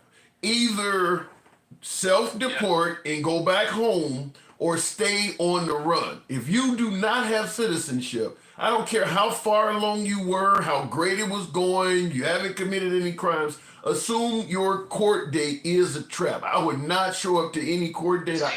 Go ahead. And see that forces people to break the law. Well, shit. I mean, what's the difference? It's a double-edged sword. They're going to treat you like you broke the law when you show up anyway. I know, and that's exactly why you're treating people like they're breaking the law when they're trying to do the right thing. Yeah, I would straight up tell people at this point. That's exactly why we have these protests. That's exactly why we have what's going on in LA right now. Yeah. So. You got me. Like I said, I've said that before though. Yeah, if you got a court date, don't show up to that shit. I mean, that's just going. I mean, they're just sitting there waiting for you. I mean, even if you thought you might not be deported, they there. That's got to be the most frightening PTSD-oriented visit to court you've ever had. I mean, like, that's got to be right up there with hearing a jury read whether you're guilty or not for murder. Like, why even go? Just, Thelma and Louise style. Let's just keep on going. I'm not going in that courtroom at all. Not during the Trump administration. Yeah, so it just stirs the pot, just creates more crime. And it's the same thing with what's going on over there. Like I said, it's people, reacting to the cruelty that is going on right now. Well, gotta say MAGA is loving the cruelty there, D Blue. I gotta move it on, but cruelty 2024, that certainly was not only something they voted for, but it was a promise from Trump. Trump made it clear. Now, he's gotten even more crueler than he promised, but he did promise an ample amount of cruelty. He just got in there and did even some even worse shit, and MAGA considers it as winning, so they like it. Yeah. Well, I mean, you can guarantee this will be in the history books, and it will be another thing that's a stain on the white race. Man. Yeah, it's gonna. Yeah, another it's thing that they have to apologize for. You see, they always complain about having to apologize, but the thing is if you didn't do the shit in the first place, you wouldn't have to apologize. It's that simple. Yeah, my guess is there will be generations in the future when they're trying to rewrite this period from history. I agree with you 100%. There are going to be people trying to either portray Trump in a fashion that he wasn't as, they weren't doing all of that. I mean, I can see that happening because there are some things that if we're going to claim to be a Christian nation and things like that, yeah, he's not doing Christian shit. So my guess is they're going to be trying to rewrite some of this stuff out of history in the future. Well, that's another thing too about this. I'm sorry to keep taking up your time. That's another thing too is there are some people there that have been violent, right? I can admit that. For some reason, people with the January 6th shit can't admit it, but I can admit that there were some violent people there. But there were also a lot of innocent people that were targeted. They got tear gassed. They got hit with non-lethal pellets. You know what I mean? So, yeah, it was just inhumane. It wasn't necessary. And as far as bringing in the military, that is super unnecessary. Even the local police stated that that's unnecessary. They said they had it under control. Yeah, the police, the mayor said it's unnecessary, and the governor as well. All right, D Blue, appreciate you coming through. All right, just through 2028. Good luck. He better announce he's running. Looking in the comments, Supercell Fusion says this thing is, though, we have some parents out there who don't care how they raise their kids. They just do it all the same. That's the bad part. Yeah, and you're always going to have that. And I'll tell you this, if you want to talk about the notion of bad, irresponsible parents, now that they've rolled back Roe v. Wade, that number's only going to go up. Because you have parents who actually are telling you from the moment of conception, I don't want this kid, and the law is telling them you're going to have that kid anyway. That's not going to be a good parent. That's just not.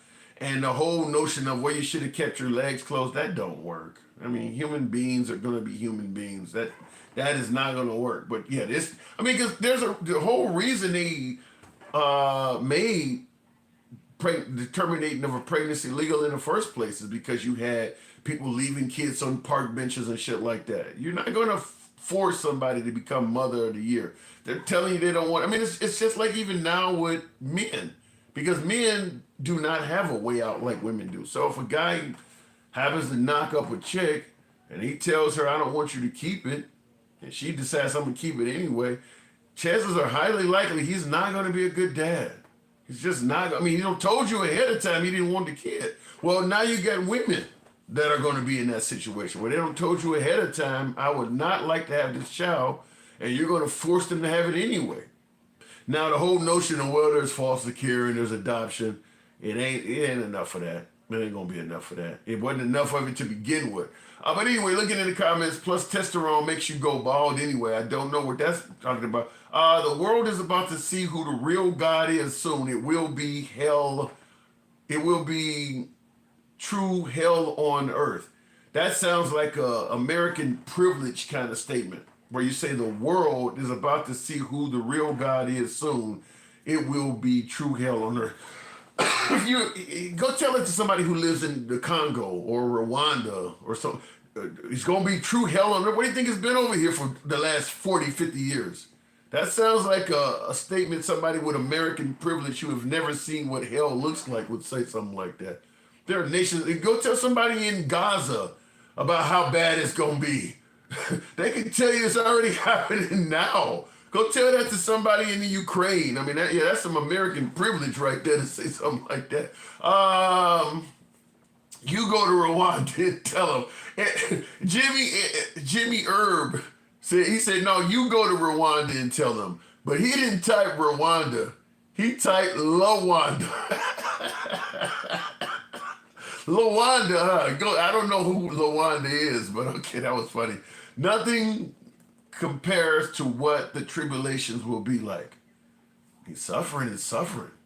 If you're the mother of a 2-month-old Palestinian child and you got to listen to the child literally starving to death cry every single day until that child finally goes silent out of starvation, tell me what's different than that. You're going to tell me when God comes it's worse than that? I mean, that's pretty fucking bad.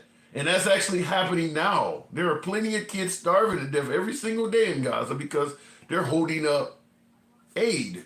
In fact, what is it, Greta Thunberg or whatever the girl, the one that the right hates because she supports liberal causes like climate change and shit like that. She just recently jumped in a boat and they went over there to deliver aid to the Palestinians. And the Israeli military stopped them.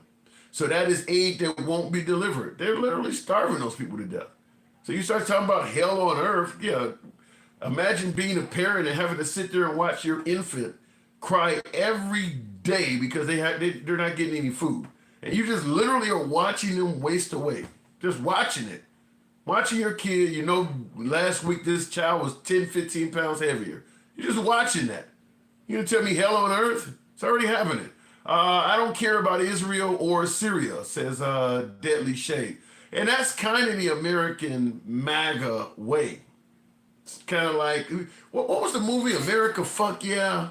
What was the Team America Fuck? That's MAGA all the way.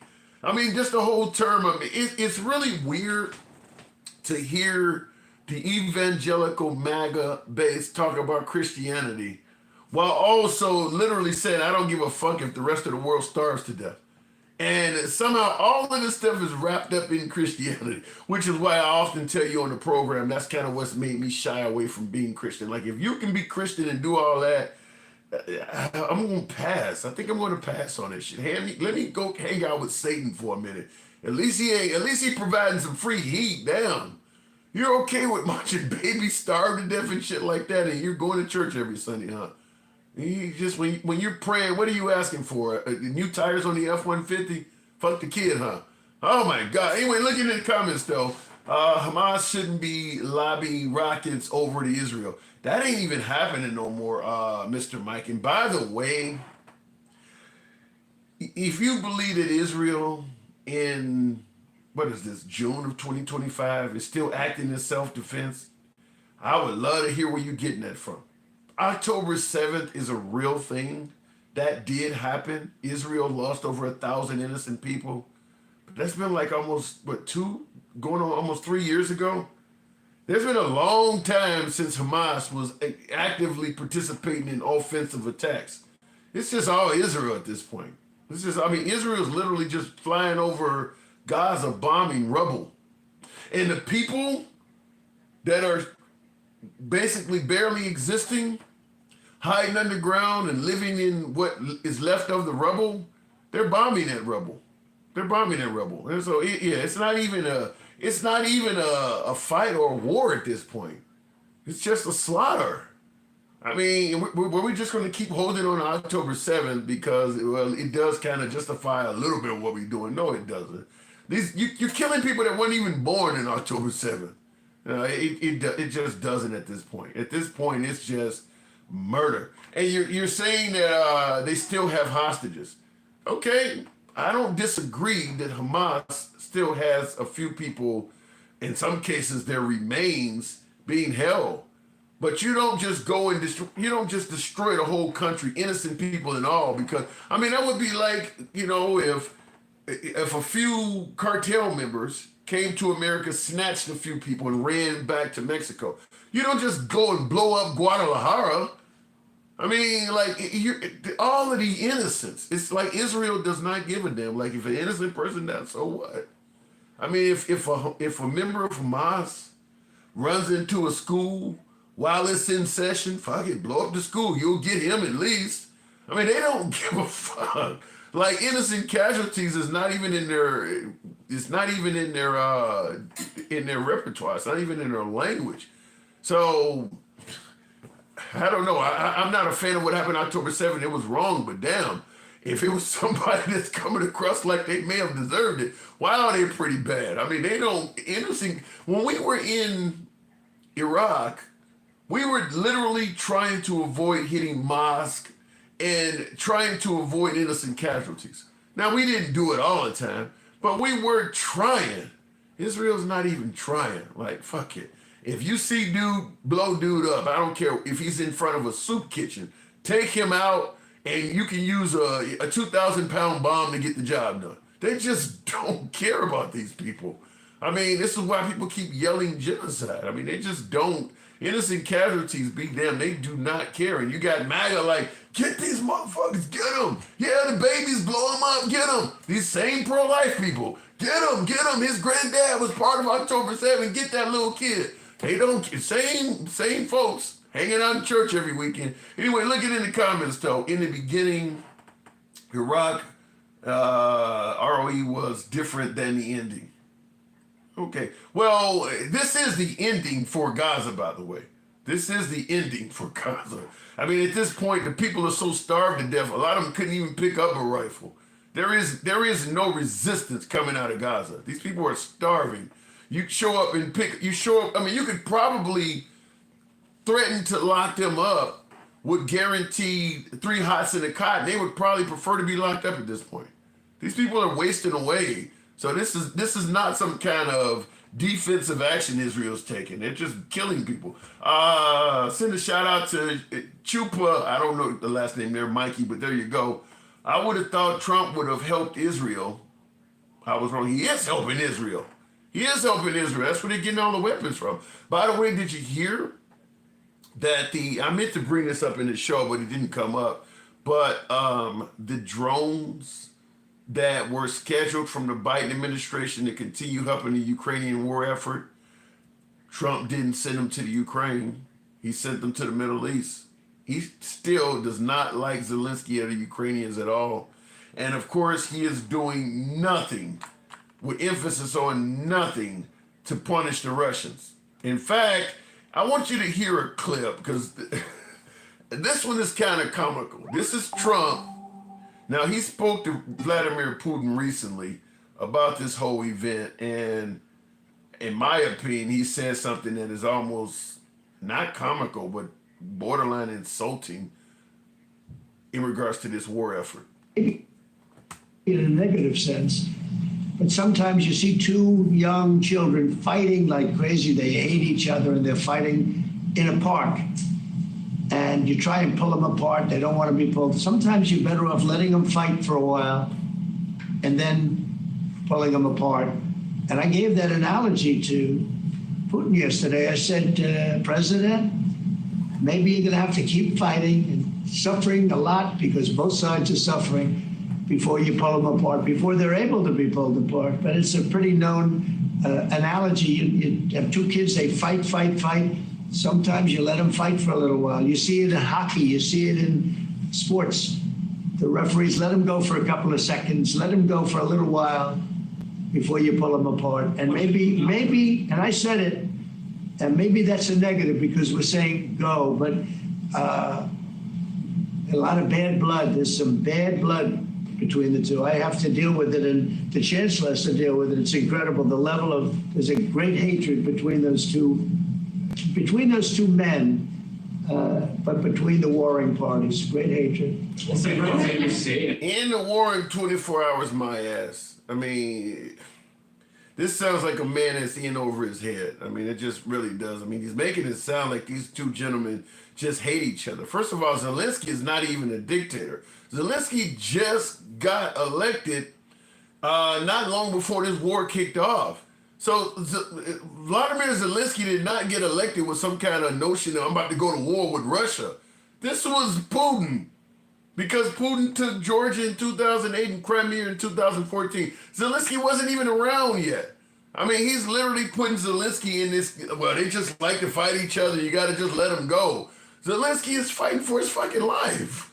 I mean, this is insulting. I'm just going to say it like that. This is insulting to anyone that sees the Ukrainians as a victim. This is almost like someone like fucking Brock Lesnar or Shaquille O'Neal getting in a fight with their little petite wife and the cops showing up and saying, well, these two people really don't like each other. Sometimes you just got to let them fight. Like, this person, one country is like a juggernaut compared to another country. And he's making it sound like, well, the Ukraine just wanted to get in a fight with the Russians. And well, they just hate each other. They like to fight it out like the Hatfields and McCoys. Like, as if the Russians didn't start shit. This is insulting. This is really insulting. But it does go to show that Trump is really hesitant in holding the Russians accountable. I mean, he's still kind of both people, bad people on both sides is what he's kind of trying to say. He's kind of trying to say a Me Too type argument here. And he's probably the only world leader that sees it that way. Certainly among our allies, among the UN, among the NATO members, none of them see it like that. This is just insulting to indicate that, well, the Ukraine and Russia, they just don't like each other and they want to, no, one country invaded the other one. And that country is just literally in a fight for their lives. If Russia withdrew from the Ukraine, this war would end today. This would be over with. And then, I mean, he makes it sound like the Ukrainians are eager to fight, and we know bullshit. You got no solutions, just slams others, says Michael Sanchez. Well, the number one solution is to acknowledge who the bad guy is. And quit trying to make it sound like Zelensky and Putin are on equal footing. That's the first solution, is to actually hold the bad guy accountable. So, we can start there. There's a bunch of things I could come up with that I think has been done wrong with this administration. Certainly from a cruelty aspect, but you probably wouldn't see that as a solution. You forgot who started the war, says Airborne Rangers. Yeah, I think you probably are indicating that you have a different opinion on that. The Ukrainians didn't start the war.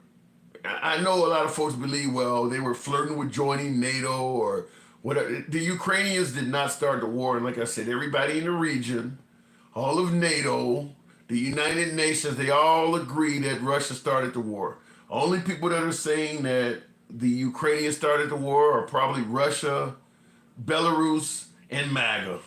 That's it. Russia, Belarus, and MAGA. The rest of the world is likely saying that the Russians are the aggressors in this. I don't know why MAGA is so much in line behind Russia other than because Trump is. That's it. How is that a solution? Hang on a second. Somebody's trying to... what does it accomplish? Well, if I believe that you should continue helping the Ukrainians for a bunch of reasons. First of all, it'll give the United States greater access in the region because we'd have a permanent ally in Ukraine.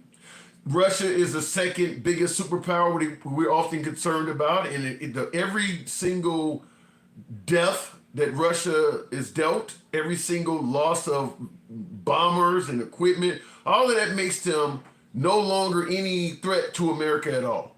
So weakening Russia also is in our best interest. Who do you think Trump is building iron domes and shit, which is costing billions of dollars for? Well, he's building that to protect us from China and Russia.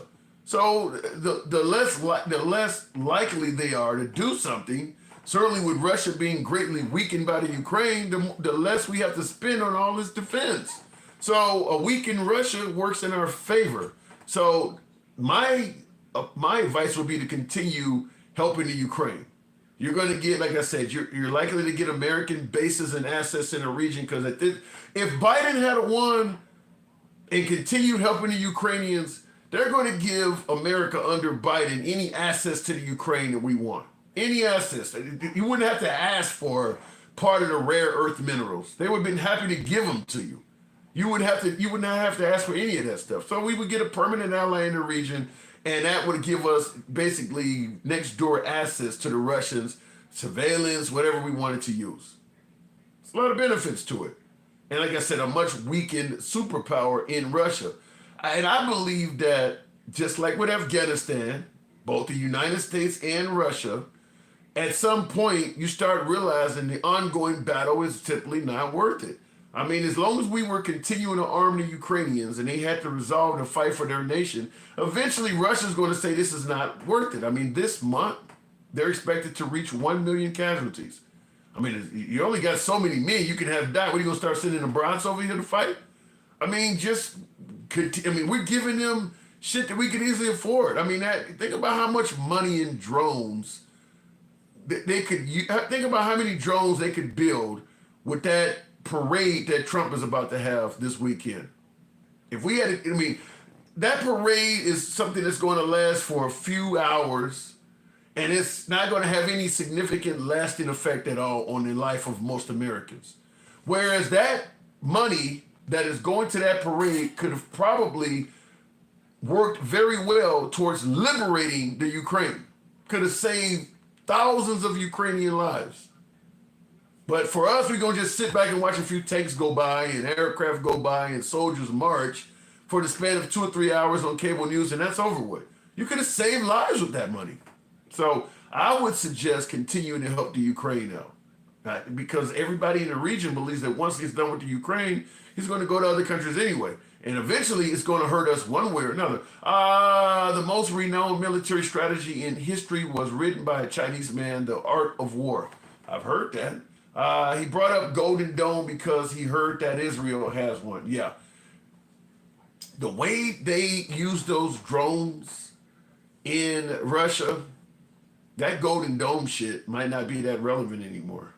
That Golden Dome. I mean, imagine, Russia took trucks that the drivers did not know had these drones on them.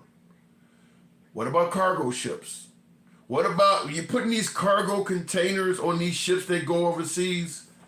What about cargo ships doing the same thing? They get off the coast of America and release a bunch of drones. At this point, and not to mention homegrown terrorists within the country. At this point, the way we've always thought about fighting wars need to be rethought. I mean, they cause a lot of damage with, drones that are about this size. Just a small drone that you could purchase. This drone here could probably carry a good 5 pounds in the air. 5 pounds of, C4 or something like that, placed on the fuel tank of an aircraft could probably get similar results. So, you're talking about Iron Dome and shit like that. You're expecting intercontinental ballistic missiles and shit like that. Them little drones in great numbers can cause all kinds of mayhem. All kinds of mayhem. So that may not be as effective as we once thought. Even from a standpoint, not necessarily of the massive chaos that come from a nuclear piece of ordnance, but the fear factor. The fear factor. Americans are not used to war on our soil. You don't need to kill but a little bit of us before you would really disrupt American life. You don't need to do a lot of damage at all because we're not used to that shit. Just a little bit of damage to have people scared and shit like that could go a long way in this country. Real quick in the comments before we move on. Miss Mo Betta, good evening. Welcome to the program. Southern Cal is under Trump's control down there. You think he's doing a good job? Mr. Mo Betta, good evening. Good evening, Tim. Hey. So what do you think? You think Trump is getting it right? Getting what right? Well, everything, most, I ain't gonna say everything. Most things he touch ends in ruin. Damn. Yeah, even including a lot of his own personal businesses. Now, he stopped, he didn't want to help the Ukrainians, but he'll take the military to go at his own folks. That's a good point. He's been, it just makes no sense to me. For what? Maybe 100 people out there? Well, it's more than 100 people, but I'm sure it was more than 100 people out there, but for I get your point. Yeah, it's overkill. It's overkill. I get your point. Make that make sense. They stop a boat from going to help starving children in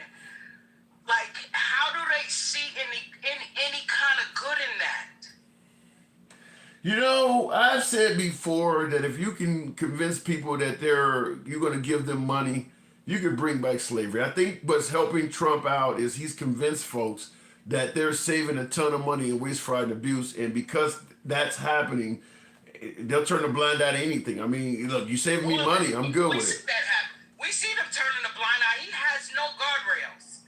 He's even going against the law. He's not even afraid of the law. Because when they gave him that complete immunity, that he like, all right, it ain't shit they could do to me. I'm gonna do what the fuck I want to do, and I don't care what they say about it. I'll fight it out in court later. Guess who's gonna pay that bill? Us. Yeah. That bill trickles down to us. So, speak American people. That is for those who don't understand who us is. Any tax-paying people. That's who the bill goes down to. So. And they keep saying, "Oh well, Obama deported more people than him, and he did it with grace." I think people in the streets rioting and burning down shit. Like he handled his business without having to try to humiliate people, and that's Donald Trump's thing. He's such a big ass crybaby till he feels that he has to belittle people in order to make himself feel good. So now he has no moral. It's hard to attach yourself to that. It ain't about even the bill and the laws and stuff. It's him. He set himself above all of that stuff. So of course we're gonna go at him personally. Yeah. I think that the pursuit of Obama's deportation records is what's causing this, because I think Holman, they want to get 3,000 deportations per day, and that's what has made it go from deporting people, you know, as opposed to just getting rid of people that are here illegally, bad hombres, rapists, and murderers, to get that huge amount of people every single day. Now you're going for babies and grandmas and, babies with cancer. Yeah. Babies with, not just babies with cancer. His whole agenda was to go in there, and ever since that dinner where Obama made a fool of his ass, he's been had a hard-on for him since. The correspondence dinner. Yeah, I mean, it's correspondence dinner. Yeah, yes. it would be like if you leave the police, if you leave the highway patrol to their own devices. Yeah, you drive 8-9 miles an hour over a limit, 10 miles an hour over the limit, they might give you a speeding ticket. But if all of a sudden they have to have a huge quota, like 300 tickets a day or something like that, now people are getting pulled over for doing one over the limit. I mean, they're going to get everybody. And that's what I think is happening with Trump, is that 3,000 deportations per day, you got to get everybody to meet that type of a quota. I don't care. I'm going in schools. They showing up at people's graduations to get people like, where do they see humility in that? And this is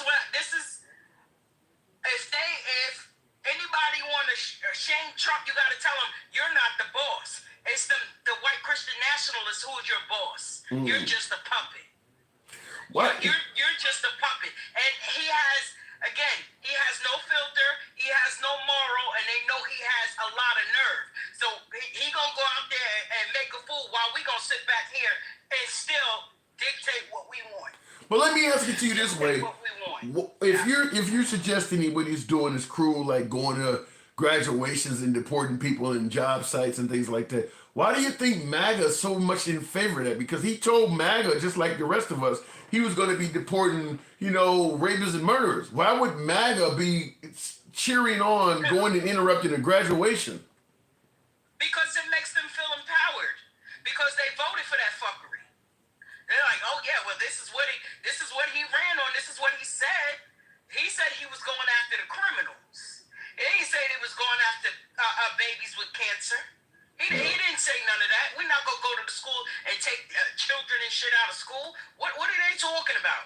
Like I said, he makes them feel empowered, and that's why when it comes to even racism, he may not be racist, and everybody that voted for him may not be racist, but those who are did. Yeah, that's worded stronger. I can't fuck with that. That's worded stronger. But I mean, the proof is in the pudding, Tim. Men lie, women lie, numbers don't. Like, he wanted to pull out the National Guard, and of course, we're going to continue to talk about January 6th because that was a total insurrection. And they were going after government, high government officials. Who talks about unaliving the goddamn president of the United States? The vice president, pardon me. MAGA. They were looking to assassinate the Speaker of the House, assassinate the Vice President, shitting on desks, police officers, people losing their lives for however reason. It was caused because of him. Yeah. How many people was lost to the C-19 because of his negligence? All of that stuff has to be included. And that y'all chose to bring him back. Now you got RFK in there just doing the same thing that he did with the C-19, which caused many people to lose their lives, millions of people to lose their lives because of let me ask you, now this is pushback. Jeremy Stick in the comments says, oh yeah, an insurrection without any guns. How do you respond to folks who say it could not have been an insurrection on January 6th because they were not armed? They were armed. They didn't have the firearm, but they used other things like flagpoles and different things as weapons. Yeah. And anything that you use to harm another individual becomes a weapon, even if it's your finger. I will say this also. Trump is currently calling what's happening in California an insurrection. They're not armed either. I mean, so... They're unarmed. Because they were throwing rocks and different things like that. That's the same thing. And it was only a fraction of the people in LA that it was at the insurrection, at January 6th insurrection. How many people were locked up from January 6th? Over almost 2,000 people, right? Yeah. It wasn't even a fraction of that many people in LA. They locked up 50 people. So far. So far. Yeah, so far. But do you see how when it comes to him, he either highlights or fabricates anything that has his name attached to it to make himself look like the big man on campus. He wants to be the savior, but he's the one who's causing the fire. He's the one who's causing the chaos, but then want to go in there and act like he's the savior. You start a lot of this stuff. Well, he starts it. It's actually working. I mean, his support among MAGA. Let me ask you this way: not only is his support among MAGA strong, but what you're pointing out all of this stuff that Trump has done, some of it sounding quite cruel. Why do you think even now, as we speak, his poll numbers are still competitive with the Democratic Party? Simply because there was a black female representative. Not only did Hillary beat him, so did Kamala. And listen. Kamala, how did Kamala? Kamala also beat him. And all we needed was Elon to say he didn't get mad enough to tell him how they fixed Starlight fixed it. So listen, how do you get blue down the whole ticket, the entire ticket, and red for the presidency? That's not how that works. Are you accusing somebody? It sounds like you accusing somebody of cheating. Cheating. CHEATING. So y'all know what I said. Cheating. Yes, I said it. But I haven't heard Biden I haven't heard even the Biden administration accuse the Trump side. That's what makes the Democratic Party weak because they always want to be the nice guy. You can't be the nice guy when you're playing with Tasmanian devils. You can't. You can't. You need some, and that's why they don't like Jasmine Crockett because she don't put up with none of their bullshit, and she's not afraid to say it. Yeah, but you know, you talking about not wanting a black woman. Jasmine Crockett is more black than even Kamala Harris by a long shot. So absolutely, and very very much qualified to be in her position and to talk her shit. She got numbers and paperwork to back her shit up, and that's what they don't respect. They don't like that.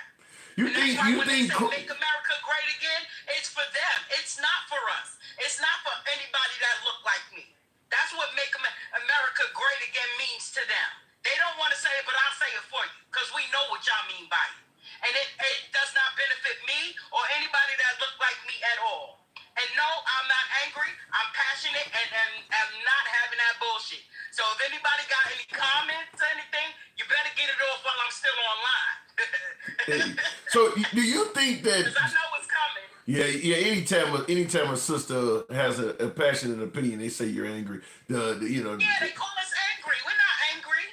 You just don't respect the knowledge that we have. Because if it was left up to y'all, we would never be in this position. We would still be in the kitchen cooking your food and breastfeeding your babies and shit, and fucking your men. Shit. If it was left up to y'all, we're not having that anymore. Well, in the words of the late great James Brown, it's a man's world. So I guess I would have to ask them, because I see some folks in the comments already saying you're racist and you're an angry woman. I'm not exactly, and this is what that is. They are so intimidated by, because we speak loud. I'm loud as fuck. I'll admit that I'm loud as fuck. But I'm passionate, I'm also educated, and I'm also intolerant of bullshit. Do you believe?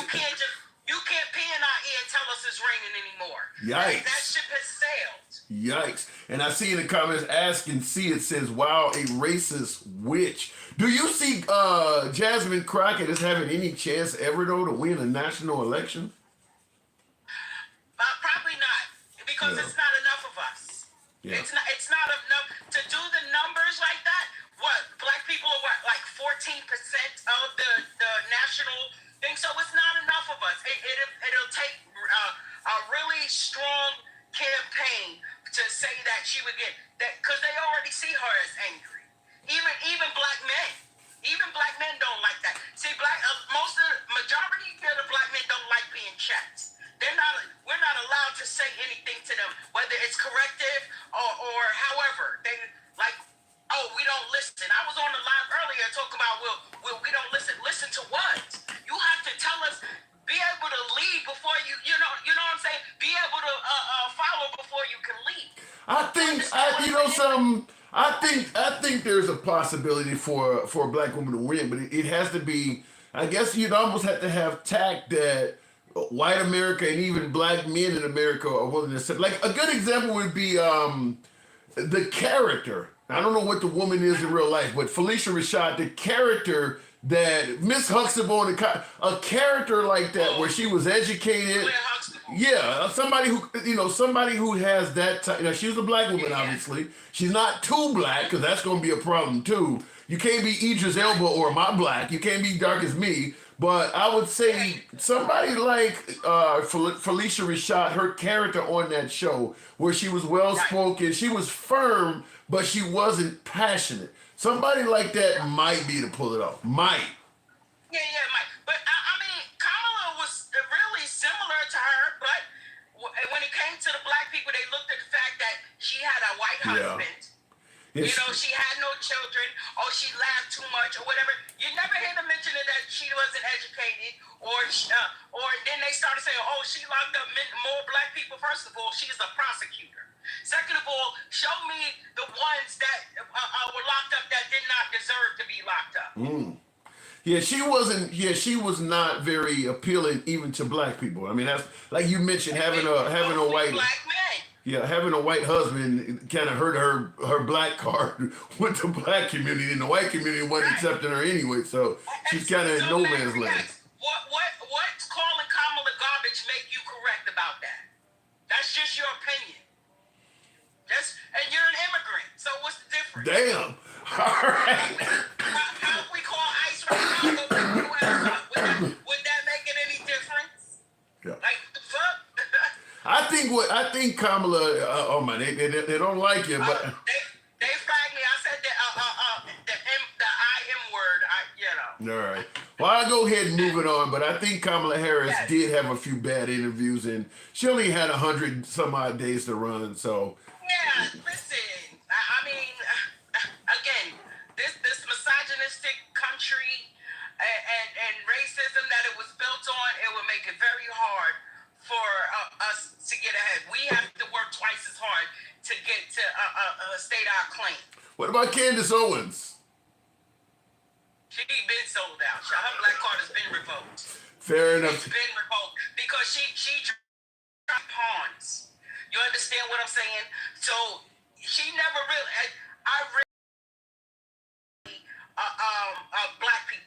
Yeah. You know, everything was always shooting at. Yeah, I don't even think she. Yeah, I don't pointing even. daggers at the, pointing fingers at the black community. But when she needed that protection, guess who she tried to run to? Yeah. Now that she's been fired all over the place, they don't need you anymore. Yeah, she's down there with the Stacey Dash tried that a few years back as well. Yeah, for Candace Owens, yeah, the black community is never going to accept her back. Yeah, and my question was, who raised these heifers? Money. Candace Owens made a. You can make a killing bashing black people if you're a black person. We see that that has been proven. Yeah, she that made has been proven. You got people on here living off the sweat of black people now. That generational stuff. So I know. I already know. It pays well. I got to move it on, Miss Mobella. Always a pleasure. Indeed. Thank you. All right, moving on with the program. It was America's opinion that she sucked, says Ed G. Listen, based on the voting numbers, I guess with Trump winning all 7 swing states, I hear where you're coming from. But I think what made Kamala Harris suck the most is she didn't have enough time to run. I think Kamala Harris' loss is more Biden's fault than her fault. If Biden had been a one-term transitional president, well, chances are, if he had only ran for one term, Kamala Harris would not have even been the nominee. But I do believe what hurt her the most is she only had 107 days to run. And even in that 107 days, she didn't do enough interviews. And some of the interviews she did were poor, such as going on The View and saying I wouldn't do anything different from Joe Biden. Like, how could you not have that? I mean, even Vivek Ramaswamy, when he was running for president, I forgot what he said, but even he had a slightly better answer than that. And we know Vivek was not promising to do a damn thing different from Trump. But even he did not get up there and say something that bad. So, yeah, The View is nothing but friendly territory for liberals. How she would go on there and say something that crazy, I have no idea. But I do want to play a quick clip before we continue on, because this is in regards to one of the viewers talking about the J6 insurrection and how it can't be an insurrection because nobody had weapons. Now to breaking news. We're just learning a West Suburban man has been arrested for taking part in the January 6th Capitol riots. He's accused of firing a gun outside the U.S. Capitol building. Take a look at these photos from the U.S. Attorney's Office. Investigators say the man climbing scaffolding and waving a gun there is 39-year-old John Banuelos of Summit. Prosecutors say Banuelos fired twice into the air during the 2021 insurrection. He's also accused of threatening police and raising his shirt to reveal a gun in his waistband. The FBI arrested Banuelos today on a number of... No guns on January 6th. Keep that in mind. Guys on video popping off shots. Literally, I mean, you can literally see the smoke coming out of the gun. They circled it. It's on video. Nobody has guns there that day. This dude is on video. You can see gun in his hand. You can see the smoke coming out of it. Nobody, you think he's the only one, huh? He showed up, the only guy with a pistol on, showed up by himself. Tell Miss Mobetta she is beautiful, says Super Self Fusion. Intelligent when she is speaking. Ask her what does she think about if Elon Musk backs up the Democrats. I think if Elon Musk start backing up the Democrats and he take his money, it makes the Democrats look like hypocrites. I'm not saying if I was a Democrat politician, I wouldn't take that fucking money, but it makes them look like hypocrites. Elon Musk is, you got folks who are suggesting he threw up a Nazi salute. How could you take money from that guy? I don't want to hear about Marco Rubio saying Trump is very Hitler-like and he's a hypocrite now, or what Ted Cruz said. If you take money from Elon Musk, you're in the same category. Like I said, I'm not saying I wouldn't take the money. It's either that or lose. I can understand it, but you are diving headfirst into hypocrite territory as a Democrat if you start taking money from Elon. Elon has done a lot of things that the Democrats feel are cruel, up to and including loss of life. I mean, all of that USAID stuff we talked about earlier, Elon is behind that. People have died from that shit. Not to mention all the federal employees that have lost jobs. I mean, hopefully none of them committed suicide or anything like that, but certainly there's been a lot of hardship among all his federal firings. God knows if he turns out to be responsible for some airliners going down, all of the plane mishaps I mean, if you're taking money from him, I don't want to hear anything about hypocrites from that point on. Veterans have lost jobs. Yeah, I see that. I mean, people are going to be losing health care. They're still trying to deny that they're not going to be fucking with anybody's Medicare and Medicaid. But I don't think that's even deniable at this point. I don't think that's even deniable. And what really makes it bad is you're taking things from Americans, and we're not even talking about illegal immigrants at this point. We're talking about American citizens, born and raised here, red-blooded Americans, white people. You're taking shit from people that is really going to negatively affect their lives, perhaps forever, but you have money for this parade. I mean, that is the low estimates I've heard is 40 million. The high estimates for this parade has been over 100 million. You have room for that, but you don't have room to keep people who are working in some of these office buildings for the federal government. When you're terminating these folks, they can't pay their rent, can't pay their mortgage, they can't keep their cars, they can't keep their kids in daycare. I mean, you're having a we can say a birthday party, or we can just simply say a military tribute. Whatever the case may be, it's not mandatory. What's happening in D.C. this weekend is by no means mandatory, and by every means incredibly expensive during a time when you're literally handing out misery like candy to a bunch of Americans. Just for this year, we're going to postpone this. Too many Americans are suffering for us to sit here and honor the military at the tune of tens of millions of dollars only weeks after we fired thousands of people. This is where the whole cruelty thing comes in, where you just aren't reading the room right. I mean, you can't postpone this military tribute till next year or something. I mean, this is unnecessary.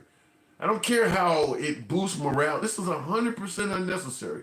After all of the Americans, I don't know how many tens of thousands of Americans have been fired from their jobs. It just comes across as insensitive to do that. So these people are sitting at home, filling out, applications online and shit like that, and they're sitting there watching you on TV, sitting down in a nice, comfy, king-like chair while tanks and shit go by, and you smiling and waving at the crowd. That just looks terrible. It's a show of force to the world, says Mr. Mike. You really think that without this parade, the world would not know what we have? We've been at war for fucking 70 straight years.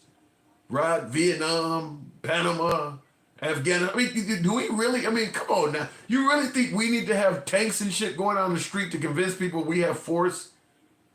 What country doesn't know that already? You really think we got to spend tens of millions of dollars? And by the way, who are we showing it to? Other than China and Russia, everybody else already knows they can't beat the United States. A show of force to who? That's literally insane. It's like you're going to a world's strongest man competition, and the guy that's a foot taller than you and his arms are bigger than your thighs, well, let me pick this up to show you I'm strong. Do you really need him to do that? You can't see it? You can't see all the wars and shit we've survived? I mean, do you really need to spend all of that money to do that? That's kind of funny, though. He says, my wall is a bit confusing. What is your political party? I lean left, but I'm not so far to the left that I can't see problems with the left. I don't lean so far to the right that I believe the right is awful. I can see good on the right. I can see problems on the left, and vice versa. I don't believe everything about Trump is bad. I don't believe everything about Biden and Harris was good. So I'm pro 2A. So there you go. That's why the wall may be a bit confusing, is because I can see a little bit of building. both. Take a look at these photos from the U.S. Attorney's Office. For folks who always wonder why the hell do you have a MAGA hat on if you lean left or call yourself a liberal, it is because I do believe that the right, particularly conservatives and definitely MAGA, do not always get a fair shake in the media. So anytime you see me on, you'll see a MAGA hat in the background to make it clear you get free speech here. We get free speech here. We don't have to agree on a damn thing, but I will always protect your right to speak uncensored here for as long as I run the program. And MAGA are my preferred guests, so you'll see that. Anyway, looking in the comments though, he tried to restore order. They tried to restore anarchy. JP, I don't quite get what you're saying there. They said America's not a war zone, then watch LA turn into one. You think LA is a war zone? I mean, you realize how many people live in LA that are going to work tomorrow? Their house is fine. There's nobody protesting a riot in their neighborhood. They live in LA. It's what's going on in that town is happening in the downtown area, about a good square mile or so. Most of LA is not involved in protests. Don't let the mainstream media show you the same cars burning over and over again and make you think it's bigger than what it is. It's not. A lot of the city burned down back in January. I don't think it's fine. I don't think it's fine either, Florida Blondie, but I don't think it needs the active duty Marines being sent there. I think Trump is overstating. And by the way Trump is doing it, he's really not for peace. He's for domination. What he said earlier, for instance, and I'll play the clip again, but what he said earlier, to me, this right here is nothing short of inflammatory. Do you foresee those protests spreading to other cities, Chicago, New York, for example, in the next few days? We're going to be watching it very closely. And when they spit at people, they spit. That's their new thing. They spit, and worse, you know what they throw at them, right? And when that happens, I have a little statement. They say, they spit, we hit. And I told them, nobody's going to spit on our police officers. Nobody's going to spit on our military. Now, it is unacceptable to spit on a police or spit on a military officer. I'm not going to disagree with that part. But to have a president on TV saying when they spit, we hit, he's kind of letting the cops know that if somebody spit on you, you can beat the shit out of them. I mean, if you're a federal officer, he's got your back on that. Now, Trump has a history of saying things that tell cops they're free to beat the shit out of people. When you put what did he tell once? When you put suspects in the car, the whole putting your hand behind their head to protect their head, don't do that. He said that. He said a few things. I'm kind of drawing a blank right now, but I had a whole montage. I did a video about a year ago. He said several things that are pretty much telling cops when you want to. I mean, didn't he go before a whole group of police cadets that were graduating from the academy, and he said something bad to them, told them to do something that was really brutal to suspects, and the police department had to release a statement making it clear they told the officers don't take that seriously.